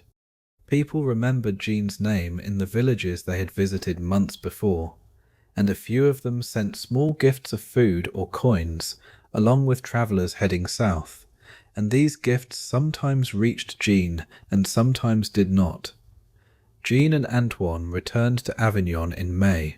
The old housekeeper Marguerite had survived in her sister's village, and had returned to find Jean's house empty, and Margot, the old woman next door, had told her that Jean had gone south and had not been heard from, and Marguerite had cleaned the house and waited, refusing to believe that he was dead because no one had brought confirmation, and refusing to leave because she had nowhere else to go that she preferred. When Jean and Antoine arrived, dusty and thin and very tired, walking up the familiar street toward the familiar door, Marguerite met them at the door, and wept and made them sit down and brought them soup. A thick soup with beans and a little salted pork that she had been saving for the day he came home, if he came home. She had not been entirely sure that he would come home. She did not say this. She fed them, and she made up the beds with fresh linen, and she heated water for them to wash, and she asked no questions about where they had been, because Jean's face, when she looked at it carefully, told her that questions would not be welcome that day, or perhaps for many days. Antoine became, in time, Jean's apprentice, then his adopted son, then a physician in his own right. He outlived Jean by many years. He himself trained other physicians, and they trained others, and in this small, quiet way the knowledge of how to face the great dying was passed down, not as a cure, because there was no cure, but as a manner of being present in the face of unbearable things. Jean died, eventually, of an ordinary fever in the year 1368, 20 years after the great mortality had passed through Avignon for the first time. He was 66 years old. He had continued to practice medicine to the end, although his eyes had grown weaker and his hands less steady, and he had needed Antoine to do the finer work for him in his last years. He was buried in the cemetery beside the cathedral, with a small stone that bore his name and the dates of his life, and the single Latin word medicus, which means physician. The stone is still there. It is very worn, and it is difficult to read in certain lights, but it is still there. People walk past it every day without noticing it. They do not know that the man beneath it walked the empty roads of Provence with a boy at his side, and dug graves with his own hands, and held the hands of the dying, and named the stars for a quiet boy on a doorstep in a village whose name has now mostly been forgotten, and asked nothing for himself except to be allowed to do what he had been trained to do, in a world that had become, for a season, almost unbearable. May his rest also be deep. May his sleep be quiet.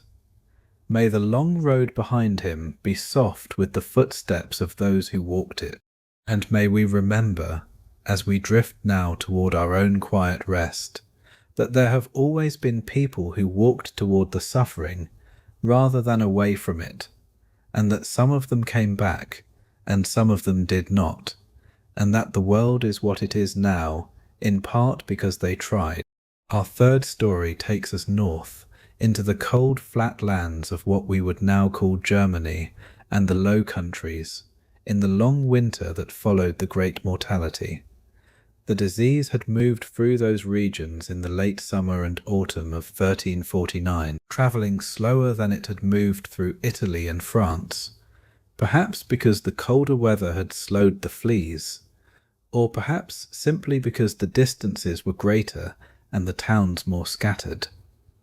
But eventually it had reached them all, the great trading cities along the Rhine, and the smaller market towns in the river valleys, and the tiny clustered villages of timber-framed houses that sat at the edges of the dark forests.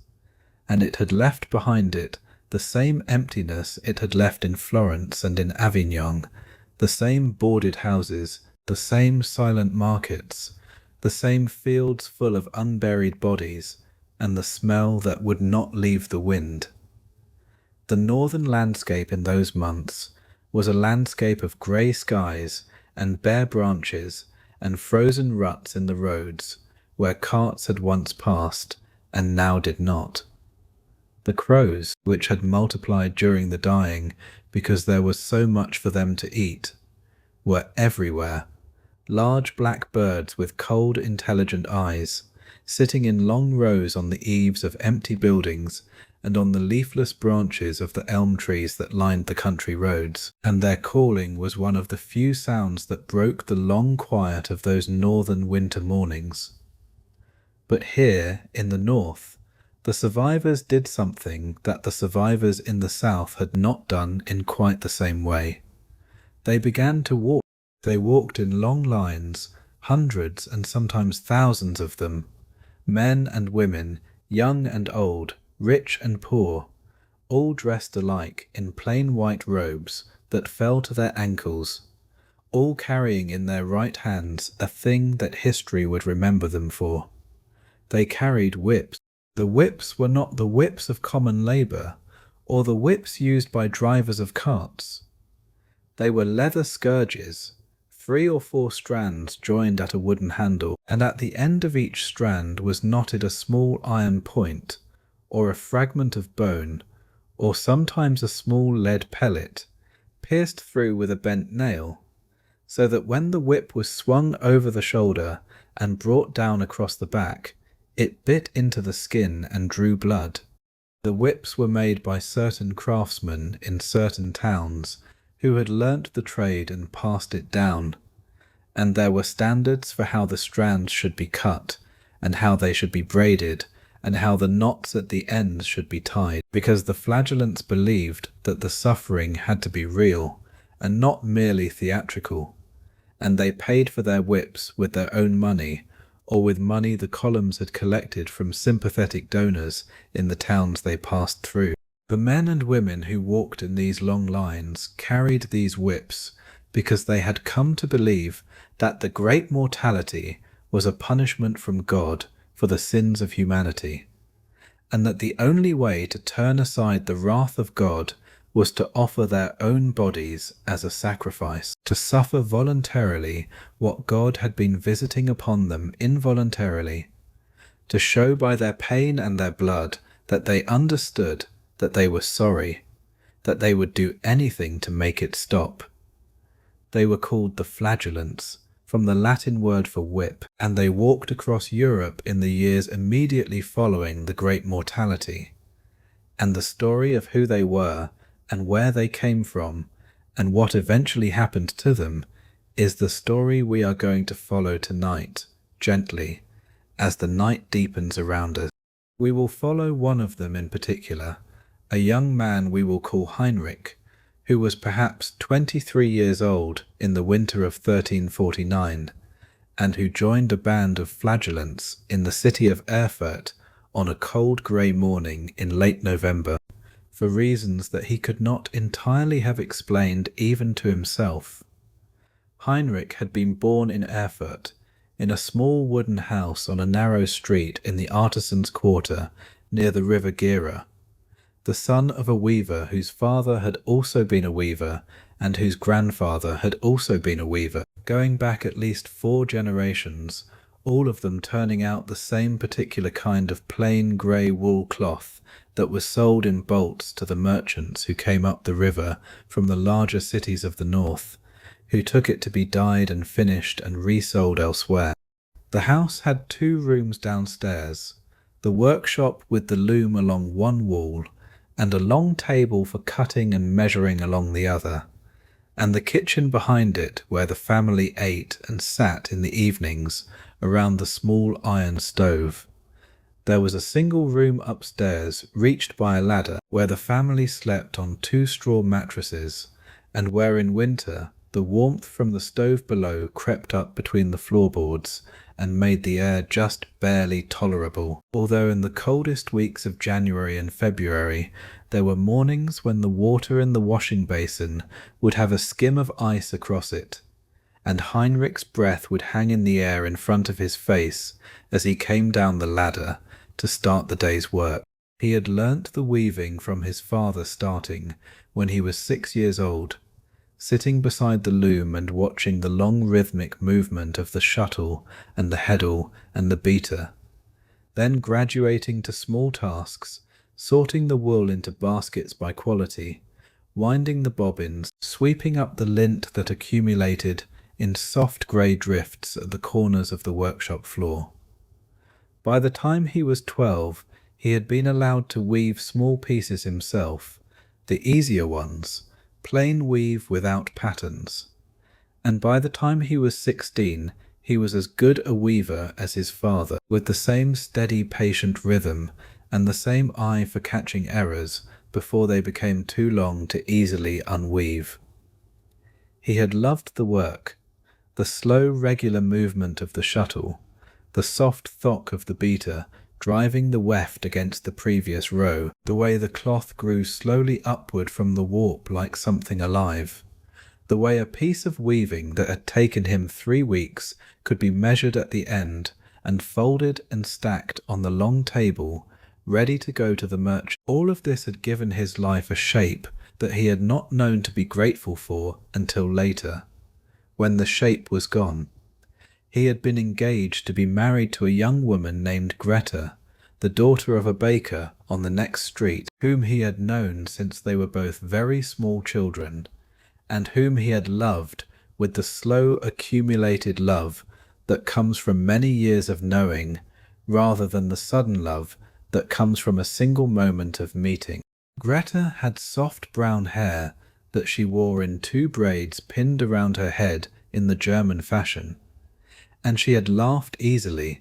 and she had been planning in the autumn of 1349 to bring 3 woven coverlets and a copper pot and a small carved chest to the marriage, the chest being the only thing of value her father could afford to give her, but a fine piece nonetheless, made of walnut and carved by a craftsman in Magdeburg whose work the baker had admired for many years before finally commissioning the chest as a wedding gift. The wedding had been planned for the 2nd week of October in the cathedral, with a feast afterward at the baker's house,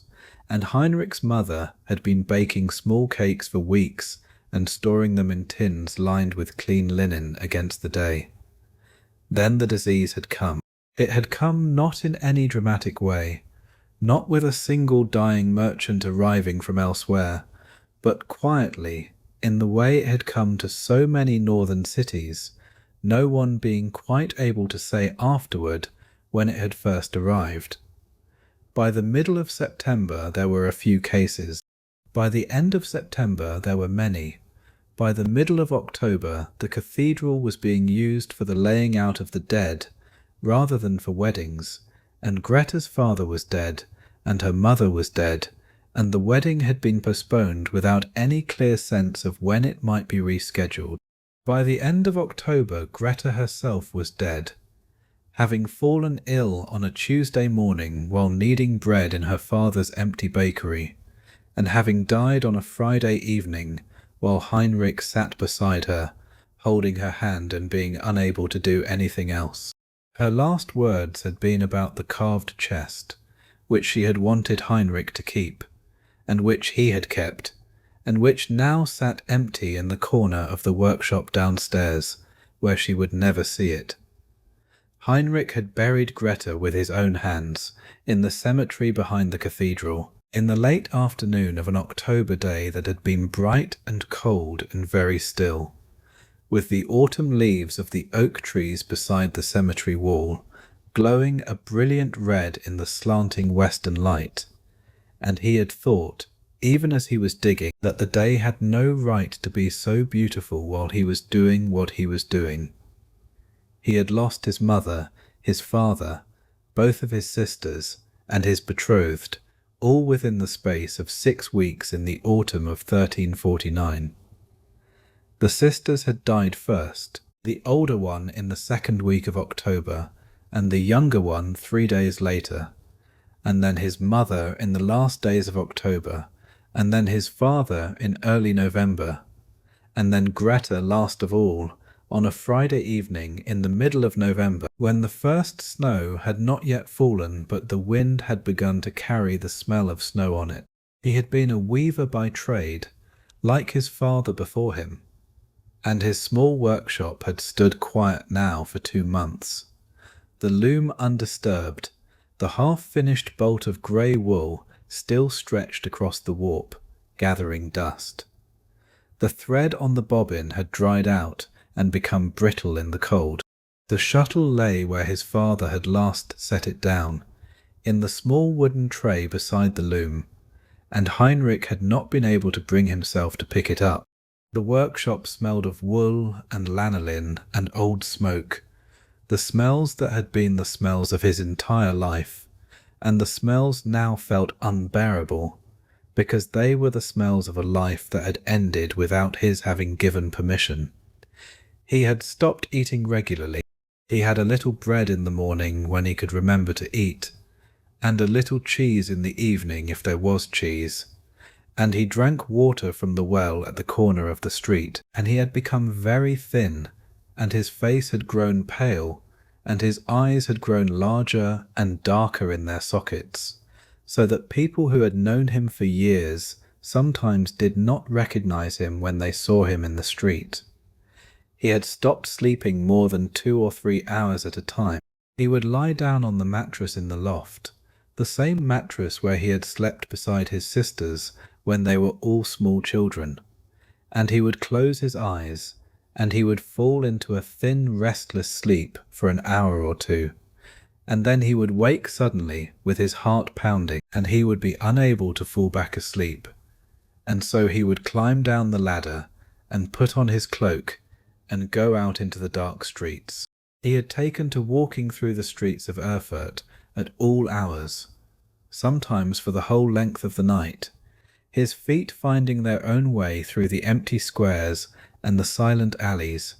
his mind moving through memories that he could not stop and could not bear. He walked past the bakery where Greta had lived, the shutters now closed permanently, the small bench outside the door where her father had used to sit on summer evenings, now covered with a layer of fallen leaves. He walked past the cathedral, where his betrothed lay buried. He walked along the riverbank, where in better times he had walked with Greta on Sunday afternoons, the two of them throwing small stones into the water and watching the circles spread outward. He walked across the bridge to the other side of the river and back again, and sometimes he walked all the way out through the city gate, when the gate was open early in the morning, and into the fields beyond, where the autumn stubble was now buried under the first thin dustings of snow. On the morning that the Flagellants entered Erfurt, Heinrich was sitting on the steps of the cathedral, watching the grey winter sky lighten very slowly behind the bell tower, when he heard the singing. It was a Tuesday in late November, and the air was cold enough that his breath came out in long pale clouds, and the stone of the cathedral steps was cold through the wool of his cloak. But he had not been able to make himself go home. The singing came from the road that led into the city from the west, a low chanting in many voices, men and women singing together in a slow rhythm that seemed to match the rhythm of footsteps. The singing grew louder. Heinrich stood up. He walked toward the sound. He came to the western gate of the city, and he saw them. There were perhaps 200 of them, walking 2 by 2 in a long column. They were all dressed in the same plain white robes, belted at the waist with simple cords, with hoods pulled back so that their faces were visible. They were barefoot, despite the cold. Their feet were bloody where the frozen mud and the small stones of the road had cut them, and Heinrich could see that some of them were limping, but that none of them had stopped, that the column moved at a steady pace, as though the pace itself were part of the discipline. They sang as they walked a hymn in Latin that Heinrich half recognized from the services at the cathedral, the Stabat Mater that the priests had sometimes used in funeral processions, though they sang it in a slow, heavy chanting that made it sound like something older and stranger than any hymn he had ever heard. The syllables drawn out, and the melody simplified almost to a single sustained tone. The voices of the men deep below, and the voices of the women bright above. At the front of the column walked a man with a tall wooden cross, perhaps 8 feet high, the wood dark and stained, the crossbeam plain and unadorned. The man was tall and thin and bearded, with grey hair that fell to his shoulders, and he carried the cross with a steady ease that suggested he had been carrying it for many days. Behind him walked the rest, and every few moments, in unison, they would lift their right hands and bring their whips down across their own backs, and Heinrich could hear the wet sound of the leather striking the skin, and he could see the blood that had soaked through the backs of the white robes and stained them in long vertical patterns, and he could see that the blood was fresh, and that they were striking themselves as they walked. The column came through the gate and into the city, and they walked through the empty streets to the main square in front of the cathedral, where they stopped, and where they formed a wide circle, perhaps 30 paces across. The man with the cross planted it in the ground, in the centre of the circle, driving the lower end into the soft earth at the base of the old stone wellhead, where the ground had been disturbed by recent diggings. He raised his hands and began to speak, in a voice that was loud and clear, and that carried across the empty square to the few citizens who, like Heinrich, had come out of their houses to watch. He spoke of the great mortality, and of the sins of mankind, and of the wrath of God, and of the only path that remained for any soul who hoped to be saved. He said that the disease had come because the cities had grown fat, and the priests had grown lazy, and the merchants had grown greedy, and the women had grown vain, and the children had grown disobedient, and the lords had grown cruel, that God had looked down upon Europe and had seen a continent in love with itself rather than with him, and that God had reached out his hand and had taken away the things that the people of Europe had loved most, their children and their parents and their betrothed, in order that they might be reminded of what was truly important. He said that there was still time, that the disease had not yet finished, that other waves were coming, that only by acts of supreme penance could the people of Europe turn aside the further punishment that was being prepared for them. He said that those who walked with the Flagellants and who took up the scourge would have their sins forgiven and their dead remembered, that the Virgin Mary herself had appeared to one of the leaders of the movement in a vision and had confirmed that this was the work she had been waiting for. He spoke for perhaps half an hour. He had the voice of a man who had once been a preacher, perhaps a monk who had left his order, perhaps a priest who had lost his parish, perhaps simply a man whose grief had given him a voice that no ordinary man possessed. When he had finished speaking, the Flagellants in the circle began to whip themselves again, in unison, in a long ceremony that lasted until the sun was high in the sky. They struck themselves 33 times, once for each year of the life of Christ, the strokes falling in unison, so that the sound was a single loud wet slap, repeated again and again. And then they paused, and then they sang a long hymn, the same Stabat Mater they had been singing in the road, but slower and louder, the voices filling the square and echoing off the stone walls of the cathedral and the houses around the square. And Heinrich could feel the sound in his chest, in the place where his heart was, as though the sound were a hand pressing gently inward. Then they struck themselves 33 times more. Then they sang again. The blood pooled on the cobblestones of the square, mixing with the half-frozen mud that the column had brought in on the bottoms of their feet, and the small pool spread slowly outward as more strokes were laid on and more blood fell, until there was a wide irregular stain in the middle of the square that would not wash away in the snow that would fall that night. The few watching citizens crossed themselves and wept. Heinrich, on the edge of the crowd, found that he was also weeping, though he did not know why,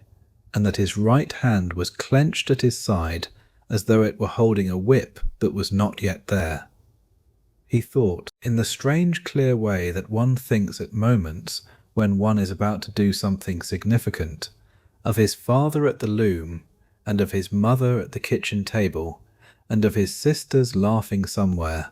and of Greta in the bakery with flour on her cheek, and he thought that all of them had been taken from him for some reason that he did not understand,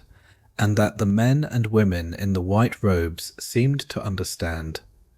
And he thought that if there was any meaning to be made out of what had happened, perhaps the meaning was here, in this square, with these strangers who suffered as he had suffered, but who suffered for a purpose.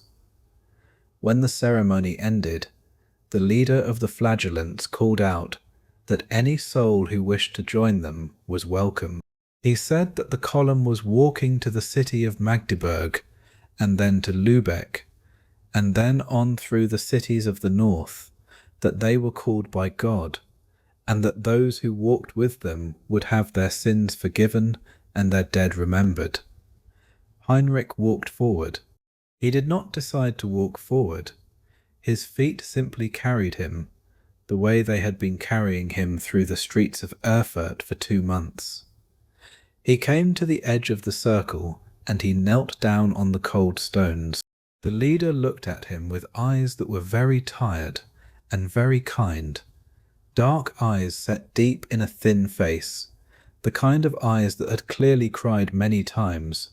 and that had now passed beyond crying into a steady, quiet attention to whatever was in front of them. The leader asked him if he understood what he was promising.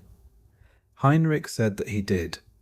The leader asked if he had any unfinished business in the world, any property to dispose of, any family who would mourn his absence.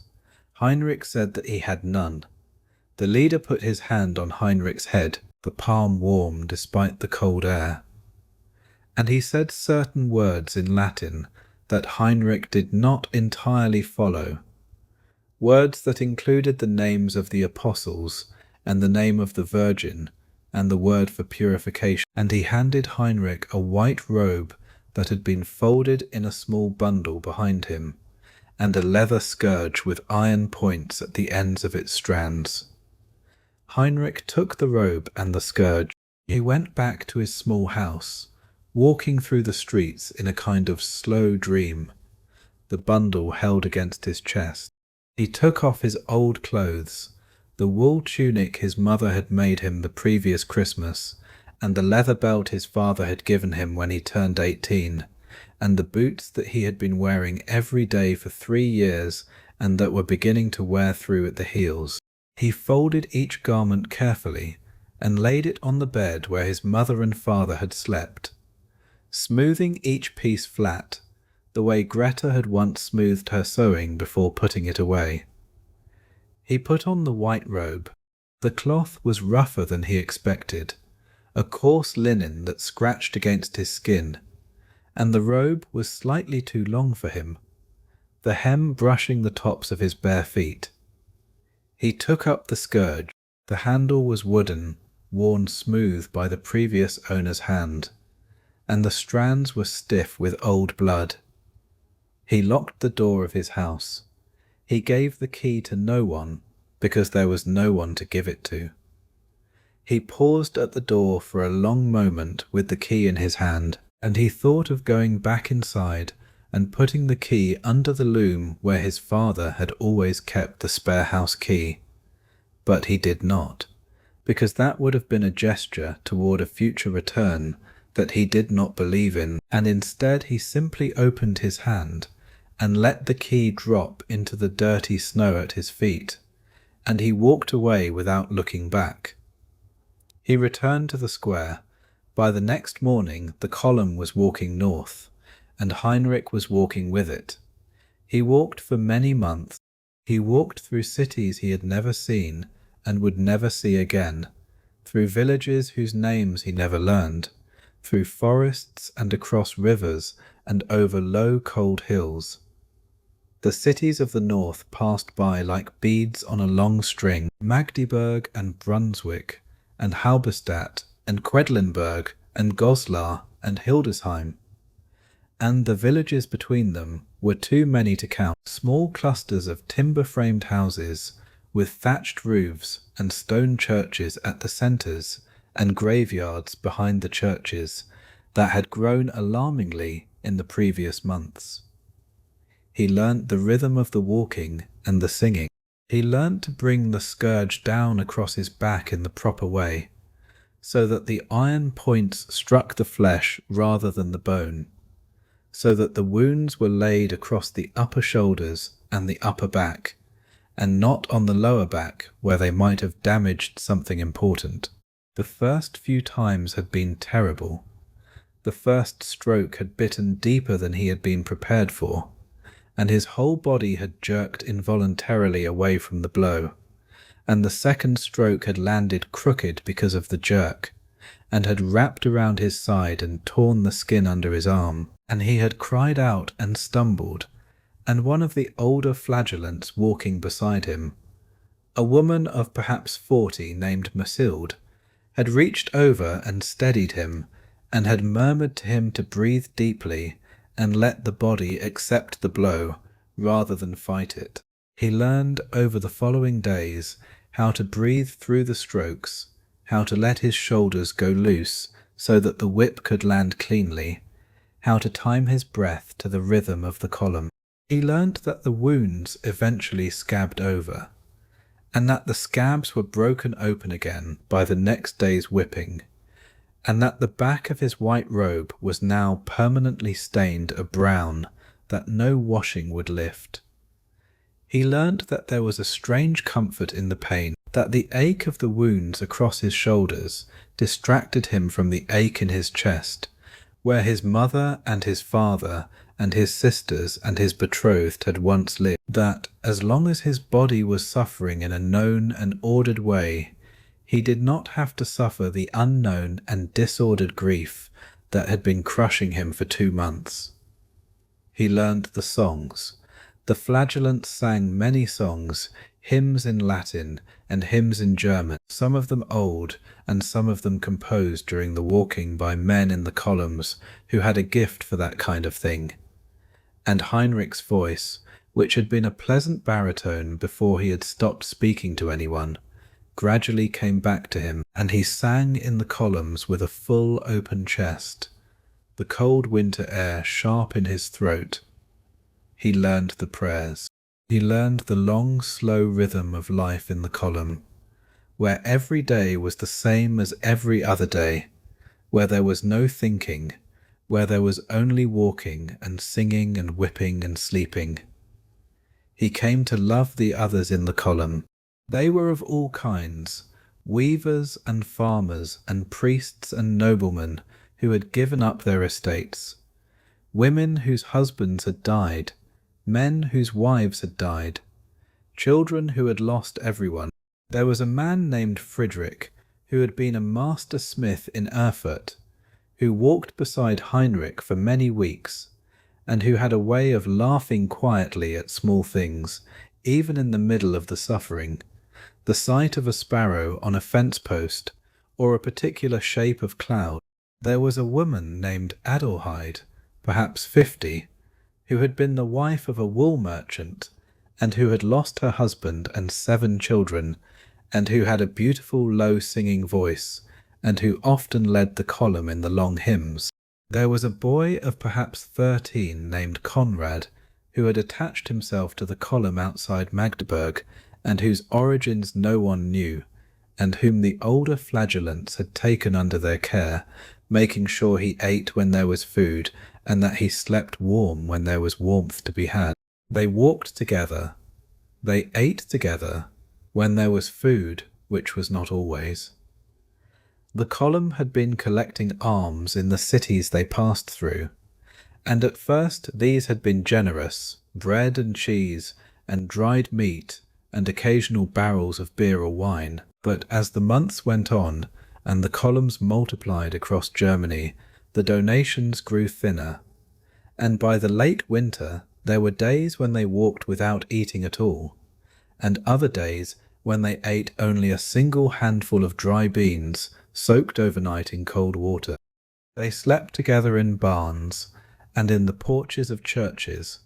and sometimes simply in fields under the open sky. The fields were the worst in winter, and several mornings Heinrich woke to find that the woman who had slept beside him during the night had not moved when the column was called to rise, and the leader would come and kneel beside her, and feel her face, and would shake his head, and they would say a prayer over the body, and place small stones around it in a circle, and continue on, leaving her there for whoever might find her. They cared for each other when one of them fell ill, which happened often, because the wounds across their backs often festered, and because the cold and the hunger and the long marching wore them down. Several of them died on the road. They were buried beside the road by their companions, in shallow graves cut from the half-frozen earth, with the rough tools that the column carried for such purposes. And the column moved on, and the next day there was singing again, and the next day there was whipping again, and Heinrich walked on with the rest. The column entered city after city. In the early months they were received with awe, and with gifts of food, and with the welcome of bishops, who saw in them a sincere if extreme expression of repentance that the times seemed to require. The townspeople would come out to watch them whip themselves in the squares, and many would weep, and some would join the column, and the column would grow. There were times in those early months when the column entering a city would number 200 at the gate, and would number 400 when it left a few days later. By the spring of 1350, there were flagellant columns walking across most of Central Europe, and the total number of people involved was thought to be in the tens of thousands, though no one ever counted properly. But as the months went on, the welcome began to change. The leaders of some of the columns began to preach against the established church, saying that the priests were corrupt, and that the sacraments were no longer necessary, and that the Flagellants themselves had become the true church through the suffering of their own bodies. The columns began to attract men who were not pilgrims at all, but troublemakers. men who saw in the gathering of large groups of intense people an opportunity for various kinds of mischief, the settling of old scores, the appropriation of property left vacant by the dead, the indulgence of darker impulses that the discipline of the original Flagellants would have prevented, but that the new arrivals brought with them like infections of their own. There were ugly incidents in some cities. There were attacks on Jewish communities, which the Flagellants in some places blamed for the disease, repeating the old vile rumour that the wells had been poisoned, despite the obvious fact that Jews were dying from the disease in the same proportions as everyone else. And Heinrich heard of these attacks with growing sickness in his stomach, and once he saw the smoke from a burning Jewish quarter rising over a town that the column was approaching, and the column had turned aside without entering the town, the leader having decided that whatever was happening there was not the work they had come to do. But Heinrich never forgot the smoke, and he never forgot that there were others walking under the same white robes who had welcomed what that smoke meant. There was looting in some places, there was violence in others. The bishops who had welcomed them began to write to the Pope in Avignon, asking what was to be done. In the autumn of 1350, the Pope, who was the same Pope who had sat by his fires in his chambers in Avignon, while Jean the physician walked through the streets outside, issued a bull condemning the Flagellants and ordering the bishops to disperse them. The columns began to break up. The cities began to close their gates. The food began to dry up. The romance of the great walking went out of the air, and what was left was only thousands of exhausted, half-starved, wounded people standing on cold roads with nowhere to go. Heinrich was in a column that was approaching the city of Cologne when the news of the papal bull reached them. They were perhaps a day's walk from the city, camped at the edge of a wide field beside a small river, and a messenger had ridden out from one of the abbeys along the route with the news. The leader gathered the column in the field. He spoke for a long time. He said that the Pope had been deceived, that the work was holy, that they must continue. But the column had begun to thin out over the previous months in any case. People had drifted away. Some had returned to their home villages. Others had simply walked off into the woods at night and not come back. The leader's words, which had once filled the squares of cities with the force of inspired conviction, now seemed to dissolve in the cold air of the open field, the words coming out of his mouth and travelling a short distance, and then losing themselves in the wind. Heinrich stood at the back of the gathering and listened. He looked at the faces of the others, at Friedrich the smith and Adelheid the merchant's wife and Conrad the boy, and he saw in their faces what he felt in his own face, which was a kind of exhausted relief, the relief of someone who has been carrying a heavy load for a long time, and who has just been told that he is allowed finally to set it down. When the leader had finished speaking, Heinrich walked away. He did not announce his departure. He simply turned and began to walk, in no particular direction, with no plan, with the scourge still in his hand and the white robe still on his body, the wounds across his back still aching with their long familiar ache. He walked for several days. He slept under hedges. He drank from streams. He ate whatever he could find, which was very little, because it was now late autumn, and the fields had been gleaned, and the orchards were bare. Although once he found a small bag of dried apples in an abandoned cart by the side of the road, and he ate them slowly over several days, savouring each one, his tongue rediscovering the taste of sweetness with something like surprise. After perhaps a week of walking, he came to a small monastery on a hill, a cluster of stone buildings around a chapel, with a low stone wall around the whole place, and a wooden gate at the entrance, and the monks took him in. They gave him soup, a thick brown soup with barley and root vegetables, served in a wooden bowl with a wooden spoon, and they let him eat it slowly at a long table in the refectory, with no one watching him and no one expecting him to speak. They gave him a bed in a small cell at the end of a long stone corridor, a narrow bed with a clean wool blanket and a small pillow stuffed with straw, and they showed him the small stone basin in the corner where he could wash, and they left him alone. They washed the wounds across his back, and applied a salve that the brother infirmarian, a quiet round-faced man named Brother Eustace, made from herbs grown in the monastery garden, a salve that smelled of comfrey and beeswax, and that stung at first, and then cooled into a soft tingling that allowed Heinrich to sleep on his back for the first time in many months. They asked him no questions. He stayed at the monastery through the winter. He did not become a monk. He did not take vows. He simply lived there, working in the kitchen,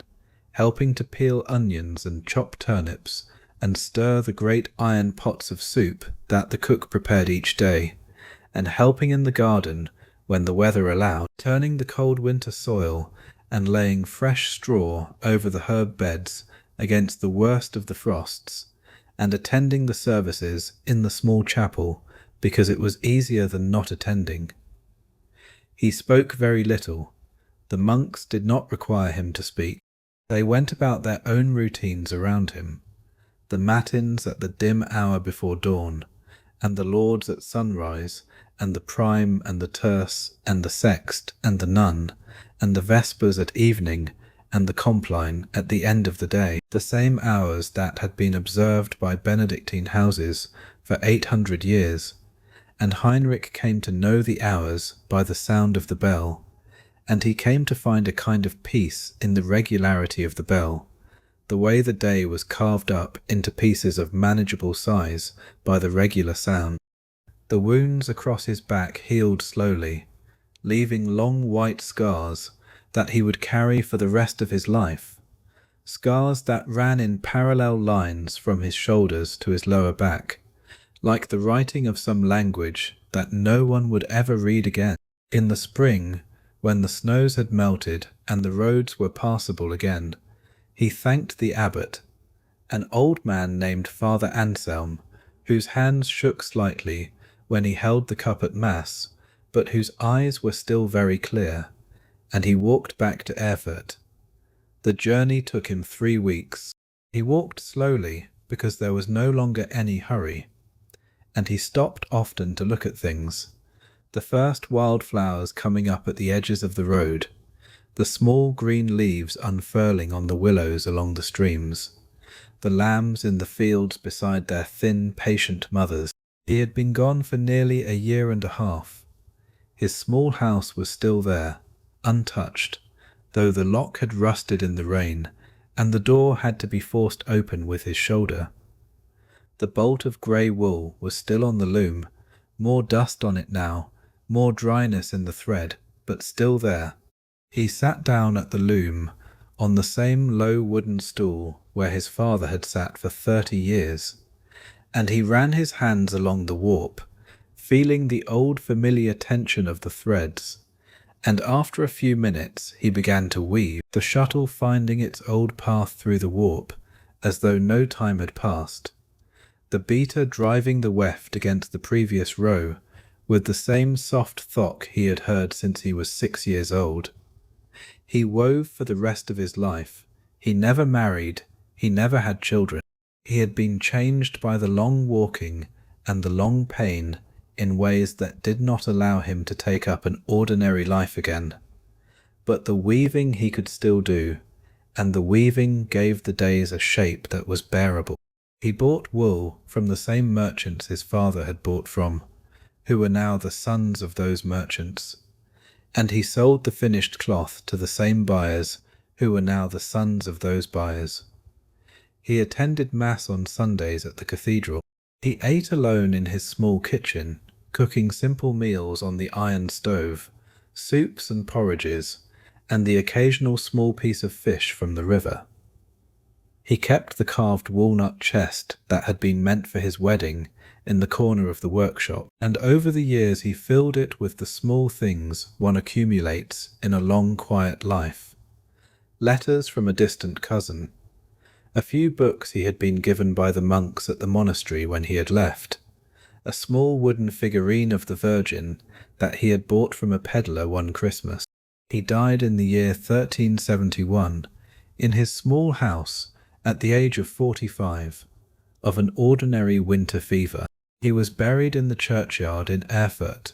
in the same plot where his mother and father and sisters and Greta had been buried 22 years before, the family plot now reunited at last in the cold earth. The priest who buried him had been a small child when the Flagellants had come through the city, and the priest looked at the long white scars across the dead man's back as he prepared the body for burial. And the priest understood, and the priest wept a little, and then he did his work, and then he went home. The Flagellants as a movement faded out within a few years of the papal bull. By the late 1350s, there were no more columns on the roads. The great mortality returned to Europe in waves over the following century. Smaller waves each time, but waves nonetheless, and each time some people again took up the scourge and the white robe and walked in small bands for a season.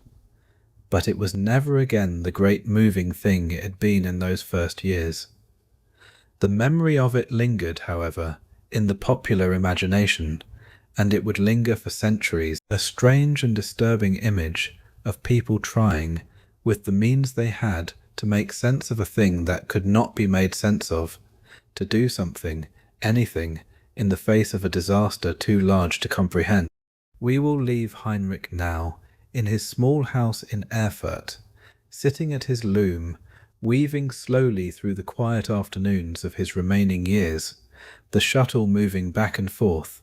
the cloth growing slowly upward from the warp, the long white scars hidden beneath his shirt. We will leave the columns of Flagellants on their long cold roads, walking and singing and whipping themselves under grey northern skies, for reasons that perhaps even they could not entirely have explained, but that were rooted in a grief so large that it had to come out somehow, and that came out, in their case, in the rhythm of leather against skin,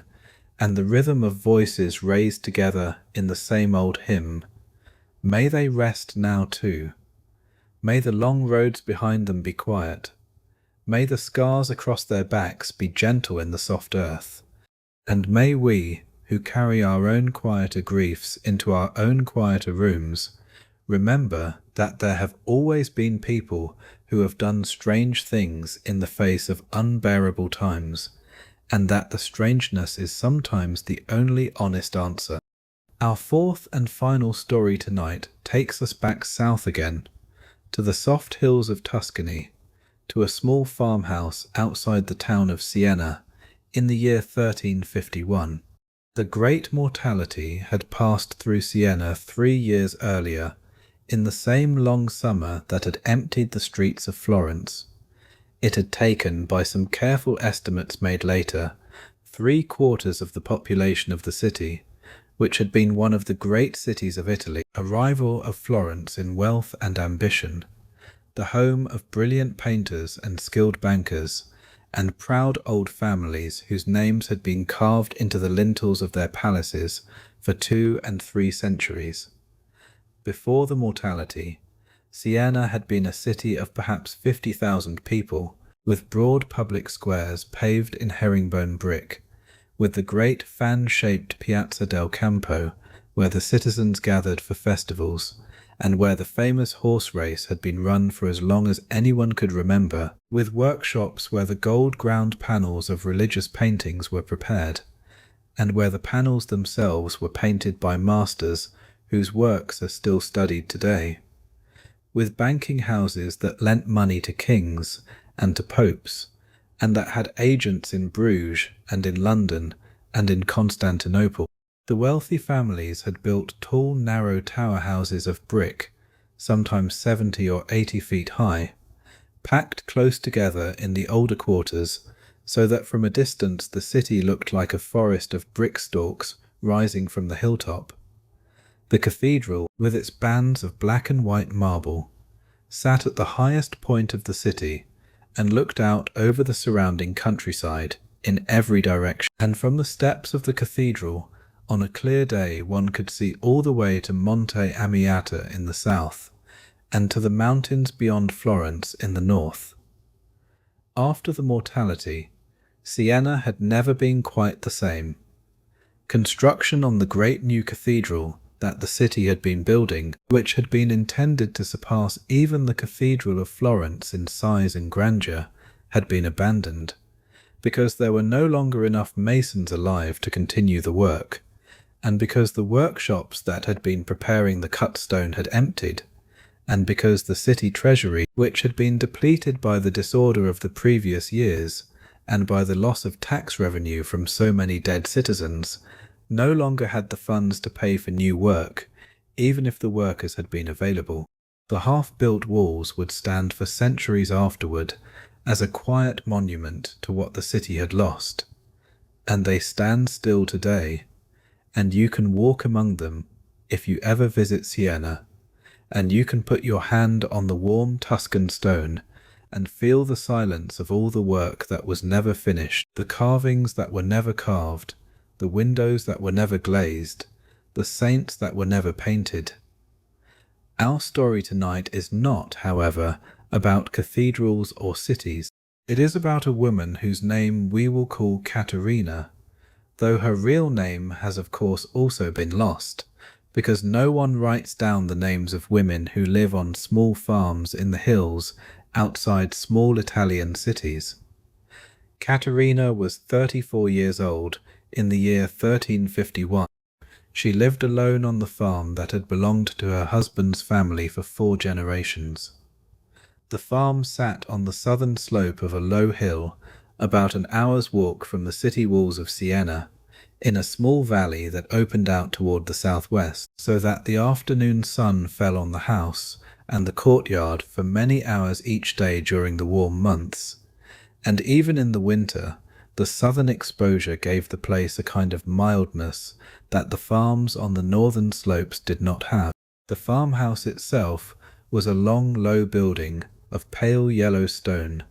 2 stories tall, with a terracotta tile roof that her husband's grandfather had relaid 40 years before, and that still held the rain. There were 3 rooms on the ground floor, a large kitchen with a stone hearth at one end, a smaller room that had been the bedroom of her husband's parents when they were alive,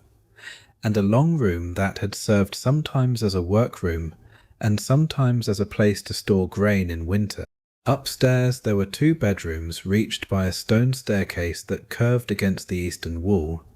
and the smaller of these bedrooms had a window that looked out over the olive grove and toward the western hills, and this had been the bedroom of Caterina and her husband Marco for the 14 years of their marriage.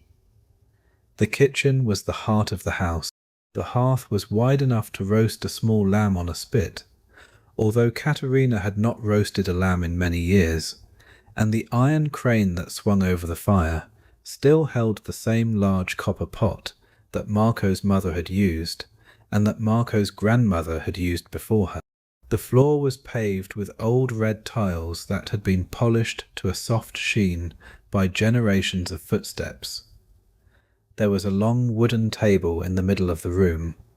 oak, dark with age, and with the work of many meals, with 2 benches along its sides. There were shelves along one wall holding the cooking pots and the wooden bowls and the few earthenware jugs that the family had accumulated over the generations. There was a small alcove built into the thickness of the wall that held a single beeswax candle in an iron holder. The candle reserved for special occasions, and used so seldom that the wax around the wick had hardened into a small, uneven crown. There was a doorway that led out to the courtyard, where the chickens had once scratched, and where Marco had repaired tools in the long summer evenings, while Caterina shelled peas on the bench outside the door. There was a small window above the hearth that looked out toward the road that came up the valley, so that one could see from inside whoever was approaching the farm long before they arrived. Her husband Marco had died in the great mortality, along with both of his parents, both of her own parents, two of her three brothers, all four of her sisters, all six of her own children, and most of the people in the small village at the bottom of the hill where the farm was located. The children had been Anna, who was 12, and Giovanni, who was 10, and a second Anna they called Annetta, who was 8, and Pietro, who was 6, and Lorenzo, who was 4, and a baby girl who was only 7 months old, and whose name they had chosen to be Lucia, but whom they had not yet had baptized when the disease arrived, because they had been waiting for a feast day that never came. They had died in the order in which one might have expected the smallest to die first. The baby Lucia going first in the second week of the outbreak, then Lorenzo, then Pietro, then Annetta, then Giovanni, and finally Anna, the oldest, who had nursed her younger siblings through their dying with a calm strength that her mother had not known the girl possessed, and that had broken Caterina's heart more thoroughly than anything else, because she had seen in Anna the woman that Anna would never become. Marco had died 10 days after Anna. Caterina was, as far as she knew, the last of her immediate family alive, and one of perhaps 20 people still living in a village that had once held 150. She had not chosen to be the survivor. There had been no particular reason that the disease had passed her by, while taking everyone she loved. She had nursed the sick, she had washed the bodies, she had buried, with her own hands, 11 of her relatives in the small family plot at the edge of the olive grove, because there had been no one else to do it. She had dug the graves slowly, over a period of weeks, because she could not dig more than 1 or 2 in a day, and because she was always burying the most recent dead, while others lay in the house still warm. The soil at the edge of the olive grove was good Tuscan soil, dark brown with small bits of clay, and it cut cleanly under the spade and did not require pickaxe work, and Caterina had been thankful for this small kindness from the earth. She had wrapped each body in a linen sheet from the household stores, the sheets that she and Marco's mother had been saving for some unspecified future need, and she had used them all, and when the linen sheets ran out, she had used the wool blanket, and when those ran out, she had used the curtains from the windows of the smaller bedroom. And by the time she had buried her husband, she had used everything in the house that could be used as a shroud, and the windows of the smaller bedroom were bare. She had waited each morning to feel the first heat of the fever in her own throat, the first hard pain under her arm, the first dark patch on her own skin, and each morning she had felt nothing, and each evening she had felt nothing, and after many weeks of nothing she had begun to understand that the disease was not going to take her, and that she was going to be left, instead, to live. She had not known what to do with this knowledge. For the first year after the mortality, she had barely moved from the farmhouse. She had eaten the dried beans and the salted meat that had been stored in the cellar from the previous autumn, working through the supplies in a slow, methodical way, taking out 1 small jar at a time, because the cellar had been stocked for a family of 9, and the food would last her many seasons if she did not let it spoil. She had drunk water from the well in the courtyard, drawing it up in the same wooden bucket that Marco had drawn it up in, on the same rope that he had spliced the spring before he died. She had sat in the doorway in the long afternoons and watched the sun move across the valley, watching the shadows of the cypress trees on the opposite slope grow longer and longer as the afternoon wore on, watching the small movements of birds in the olive grove, watching the slow drift of clouds across the sky. She had thought very little, because thinking was the dangerous thing,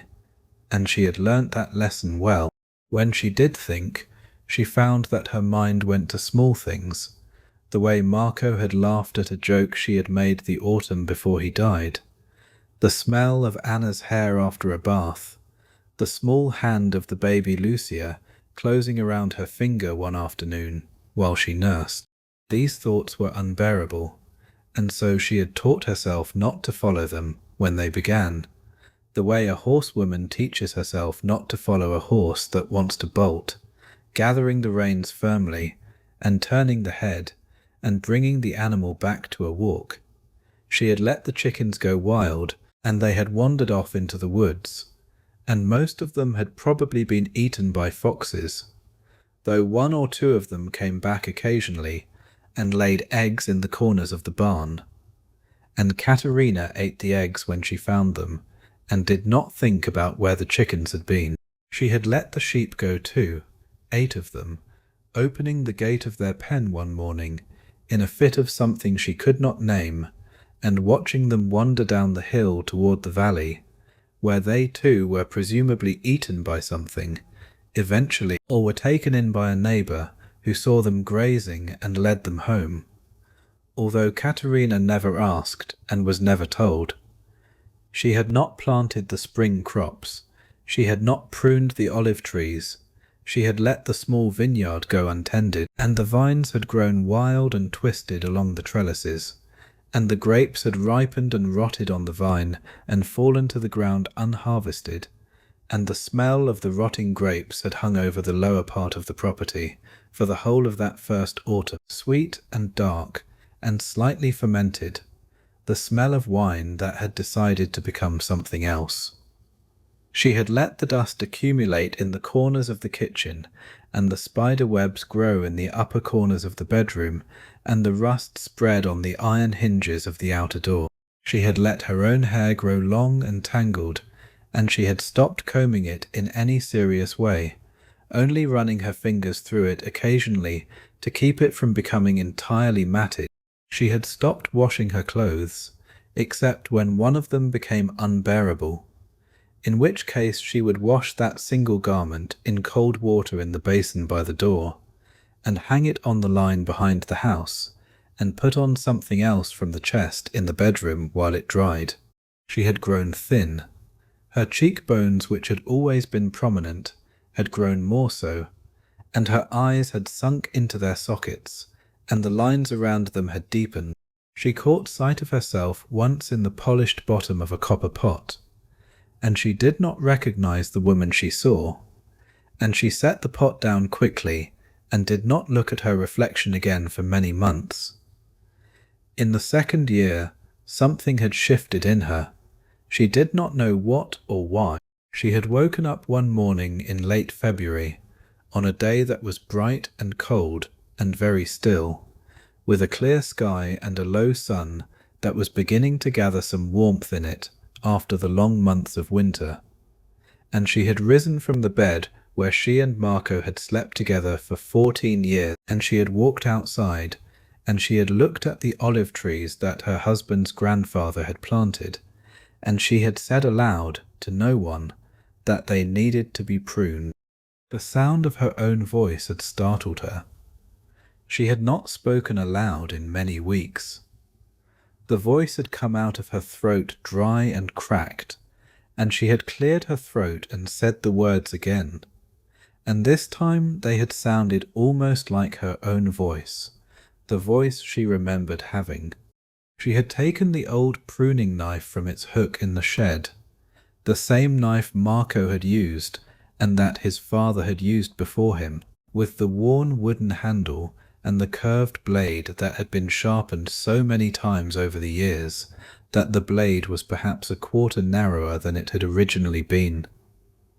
She had walked to the nearest tree, an old olive that Marco had always said was the most productive tree in the grove, and she had begun to cut, awkwardly at first because she had only ever helped with the pruning rather than doing it herself, but quickly remembering the shape of the work as her hands moved through the branches, she knew, from years of watching Marco, what was supposed to come out, the dead wood and the crossing branches and the suckers springing up from the base, and what was supposed to stay, the strong main scaffold and the productive bearing wood and the small twigs that would carry next year's fruit. She pruned 3 trees that day. Her hands ached at the end. The blade had grown dull, and she had to find Marco's small whetstone and sit on the bench outside the kitchen and sharpen it the way he had taught her years ago, drawing the blade across the stone in long, even strokes, testing the edge against the back of her thumbnail until the blade caught the nail with the right kind of bite. She had eaten bread and onions in the evening, sitting on the doorstep, watching the last light fade from the western sky. And she had slept that night for the first time without dreaming, or at least without dreaming the dreams that had been waking her for over a year. The next morning she had pruned 4 more trees. By the end of the month all of the olive trees had been pruned, and she had also dug out the worst of the brambles from the vegetable garden and turned the soil with the old wooden spade, breaking up the winter-packed clods and pulling out the long roots of the weeds that had taken over during the previous year of neglect. The soil under the brambles, when she finally got to it, was still good. The vegetables of the previous year had decayed into it and enriched it. The earthworms were there, the small beetles were there. The fundamental life of the soil had continued while she had not been watching, and she found this both comforting and slightly humiliating, that the world had been getting on with its work without her. By the spring, she had planted beans and onions and a small patch of barley, the seeds taken from the jars in the cellar where Marco's mother had stored them years before. The seeds older than they should have been, but still viable, because Marco's mother had been a careful woman who had known how to dry seeds properly and how to store them in clean linen pouches inside earthenware jars sealed with wax.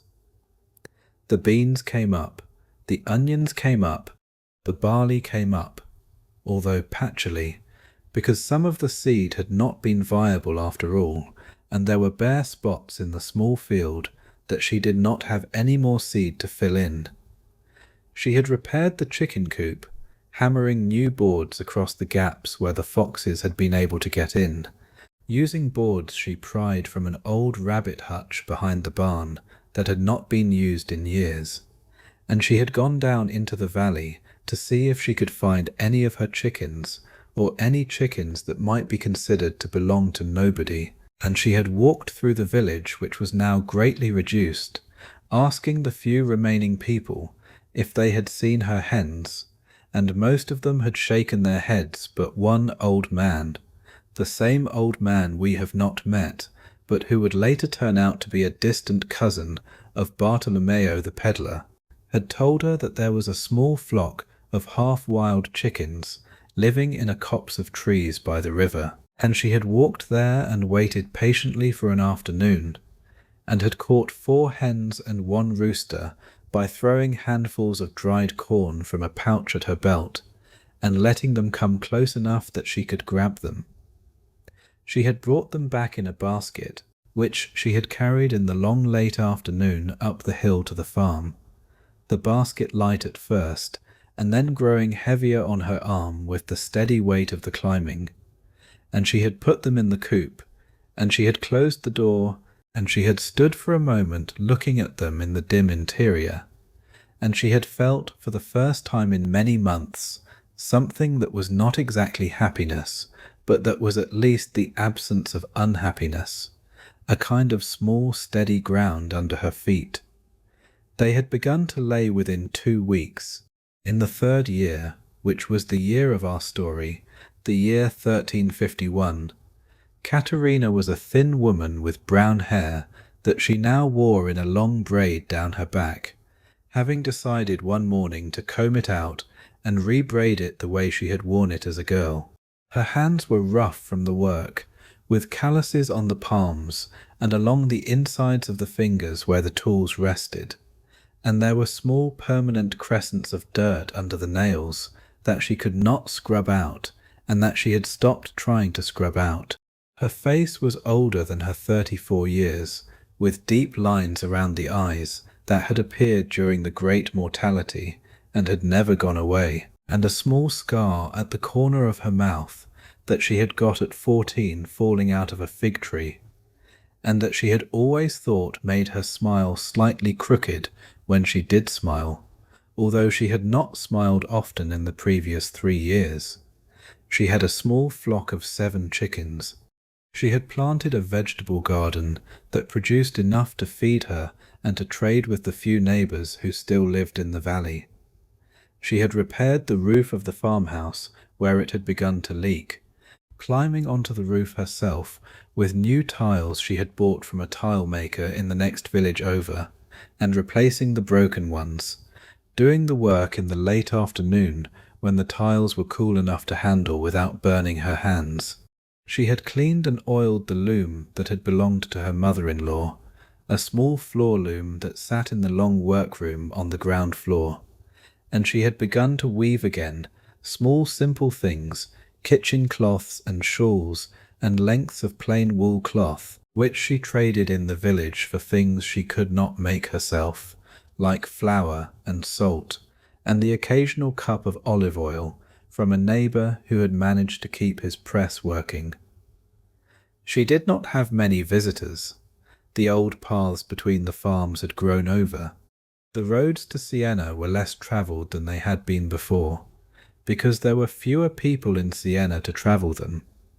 Once a month or so, a peddler would come through the valley with a small pack of needles and threads and ribbons and other small things, and he would stop at Caterina's gate, and she would buy what she needed, and they would talk for a few minutes about the weather and the harvest and the few small pieces of news that had reached the valley from the wider world. The peddler was an old man named Bartolomeo, who had himself lost most of his family in the mortality. A thin grey-haired man with a slight limp from an old injury and with kind brown eyes set deep in a brown weathered face. And he and Caterina had a kind of understanding, the understanding of two people who have walked through the same fire and come out on the other side. They did not speak of it directly. They spoke of seeds and of weather and of the price of salt, which had become very high after the mortality because the salt-making industries along the coast had been disrupted. They spoke of the small things that the world still had to offer, the kind of plums that were ripening that month, the news that a neighbour 3 valleys over had managed to keep a goat alive and was now selling cheese, the small detail of a new young priest who had been sent to one of the country churches, and who was said to be kind, but sometimes, when Bartolomeo was leaving, he would put his hand briefly on the gate and look at Caterina with eyes that said something that could not be said in words, and Caterina would nod, and he would walk on. In the autumn of 1351,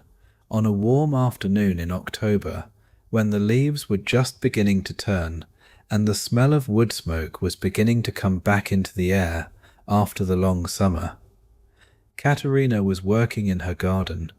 The day had begun cool and damp, with a low mist over the valley that the sun had burned off by mid-morning, and now in the early afternoon the air was warm enough that she had pushed up the sleeves of her dress, and the back of her neck was damp with light sweat under the heavy braid of her hair. She was harvesting the last of the beans and laying them out on a wooden tray to dry in the sun, working her way along the row, snapping the dried pods off the stems with practised fingers, dropping them into the tray, sometimes pausing to ease her back. She heard footsteps on the path that led up from the village. The footsteps were unfamiliar. She knew the footsteps of all of her few regular visitors by now. The slight irregularity of Bartolomeo's limping step, the quick light tread of the woman from the next farm, who came occasionally to borrow a small thing, the heavier, slower tread of the priest from the country church, who passed by once a season. These were not those footsteps. These were the footsteps of a stranger. She straightened up. She wiped her hands on her apron. She looked up. A man was walking up the path. He was perhaps 40 years old, tall and thin, dressed in clothes that had once been good, but were now travel-worn. A brown wool tunic with leather laces at the front, a darker brown cloak that he had thrown back over one shoulder for the warmth of the afternoon, leather boots that had clearly seen many miles of road. He was alone. He carried a small bundle on his shoulder, wrapped in a square of grey cloth, tied at the four corners. His face was weathered, and his beard, which had streaks of grey in it, was longer than the fashion in the cities had been before the mortality. Although Caterina had not seen the cities in years, and did not know what the current fashion was. He stopped at the gate. He looked at Caterina. He said her name. She did not recognize him at first. He had a beard that he had not had when she had last seen him, and his hair had gone grey at the temples, and his face was thinner than she remembered, and the years and the road had marked him in ways that took her a moment to see through.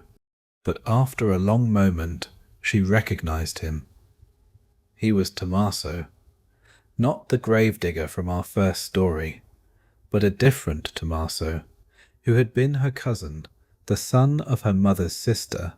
who had grown up in the same village as Caterina, who had played with her in the dust of the small square when they were children,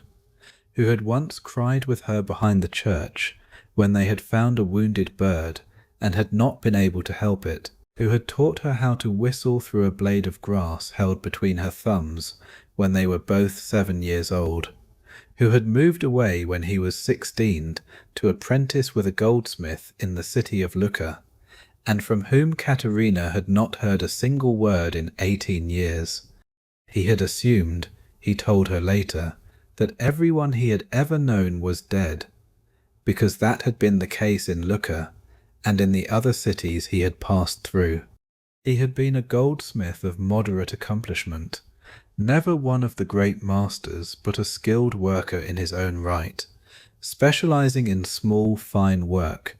the chains for crucifixes and the settings for stones, and the delicate filigree that women had once worn at their throats. The disease had taken his master and his master's family in the first wave,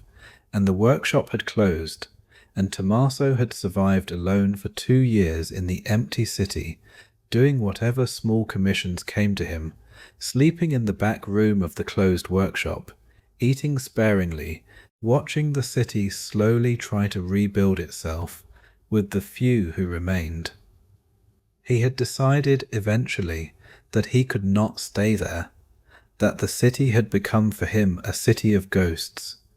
and he had taken the small bag of coins he had saved and the few tools he could carry, and he had begun to walk. He had walked through the small towns of Tuscany, looking at each one without quite knowing what he was looking for. He had visited his old apprentice master's relatives in another town, who had taken him in for a few days, but who had not really wanted him to stay. He had thought of going to Rome, but Rome was too far, and he had heard that the city was almost as empty as Lucca. He had walked back to the village of his birth without much hope of finding anyone, simply because he had nowhere else to go, and because the village was the only place in the world that still felt like a place. When he had reached the village, he had been told by the few people who still lived there that Caterina was still alive on the old farm up the hill. He had walked up the hill. He had found her in her garden, harvesting beans. He stood at the gate. She stood in the garden, the tray of bean pods on the ground beside her.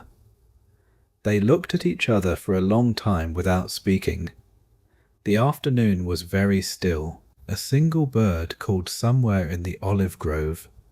The shadow of a passing cloud crossed the courtyard and moved on. Then Katerina set down the basket of beans that she had picked up without realizing it, and she walked to the gate, and she opened it,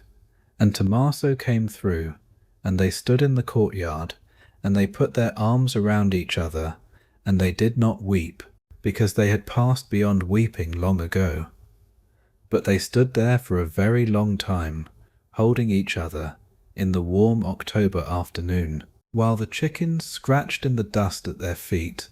and the leaves moved softly in the olive trees, and the sun made its slow way down toward the western hills. Tommaso stayed at the farm. He had nowhere else to go, and Katerina had no reason to send him away. They were cousins after all, and the family farm had room enough for two, and the small village down the hill had a few people in it who remembered them both as children,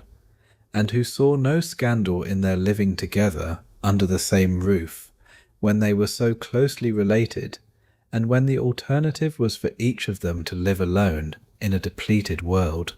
He took the smaller bedroom upstairs, the one Marco's parents had used when they were alive,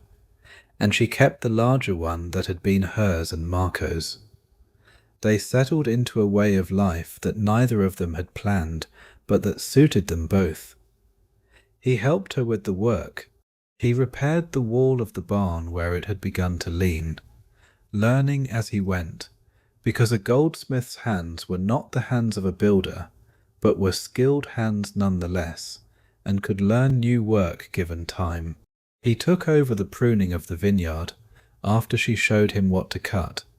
and the vines responded well, and within a year the grapes were producing again, and by the autumn of the second year, after his arrival, they pressed enough wine to fill 3 small barrels in the cellar. He showed her some of the small tricks he had learned as a goldsmith for working with delicate things, the way to file a piece of metal so that the file marks did not show,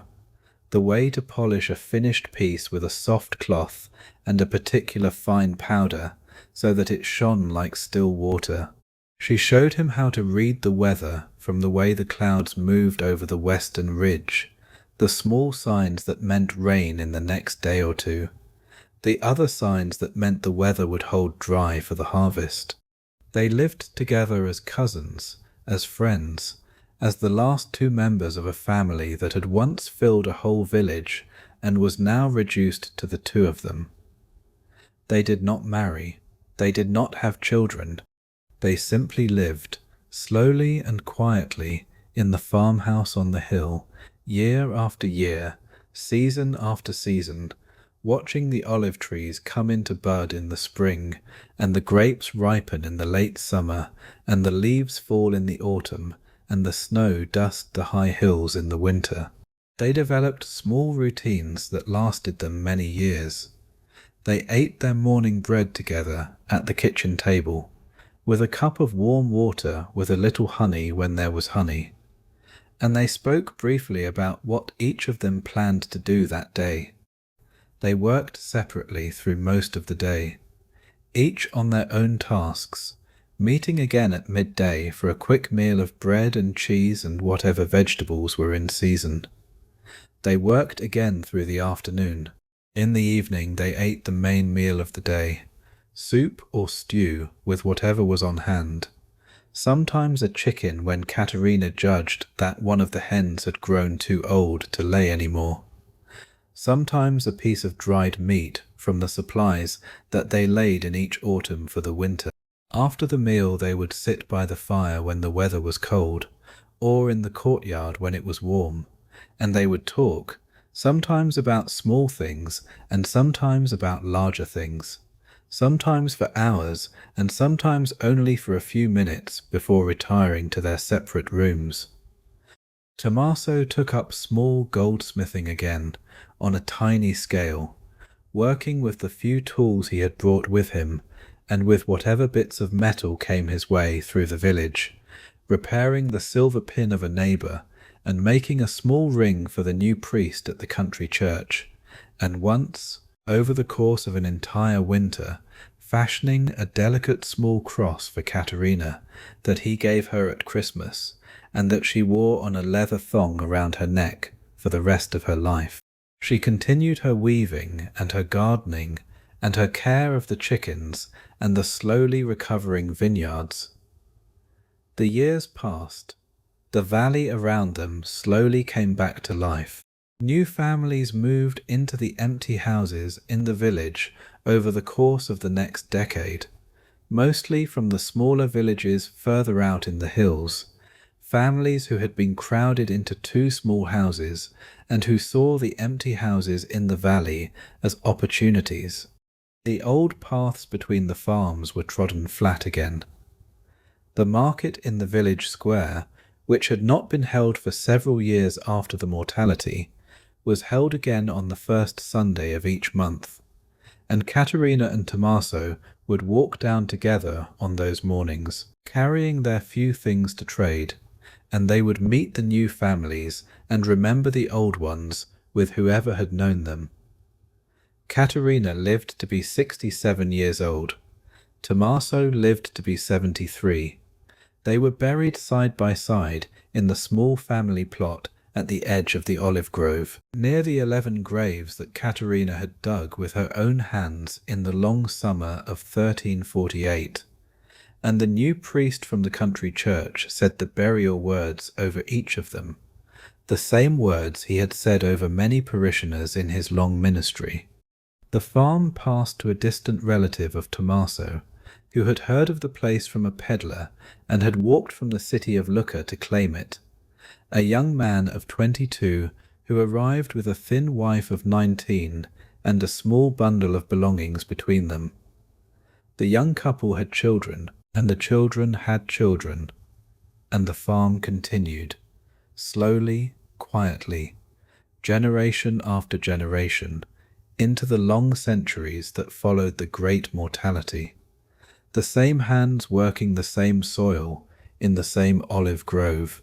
the same kitchen with the same hearth, warming the same kinds of meals, the same southern light falling across the courtyard in the long Tuscan afternoons. There is still a farmhouse on that hill outside Siena. It is not the same building.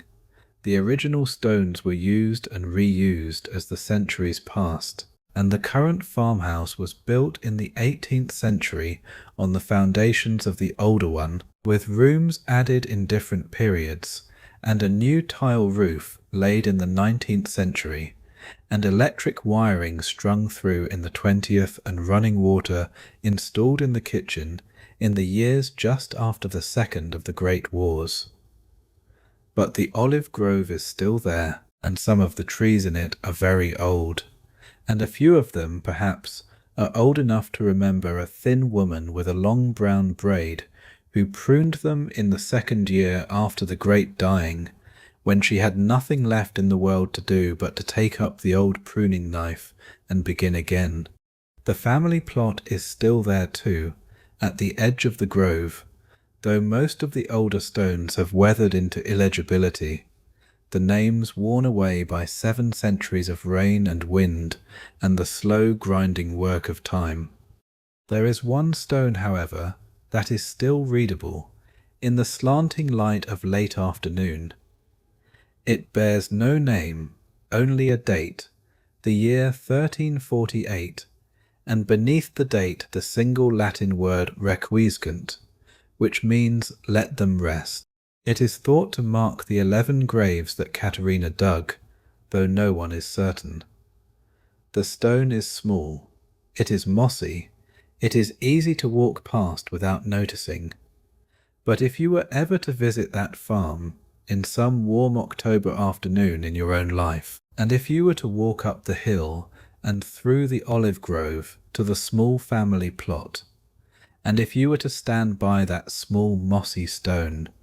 you might find yourself thinking, for no reason that you could explain, of all the hands that have worked that soil, and of all the lives that have ended in that small grove, and of the long, quiet story of the people who survived the great mortality and went on, and lived and pruned the trees, and welcomed the cousin who walked up the hill out of the long silence of the world. May Caterina rest. May Tommaso rest. May all of them, in their small, unmarked or barely marked graves, rest deeply and well in the soft soil of the Tuscan hills, under the slow wheel of the seasons. The great mortality, which we have visited tonight from 4 different angles, in 4 different lives, was the largest single event in the history of Europe before the modern age. It killed, by the best estimates that historians have been able to make, somewhere between 1/3 and half of the entire population of the continent in the years between 1347 and 1351. It changed the way people thought about God, about death, about labor, about love, about the value of a single human life. It accelerated certain things that were already happening. The loosening of the old feudal bonds, the rise of new ideas,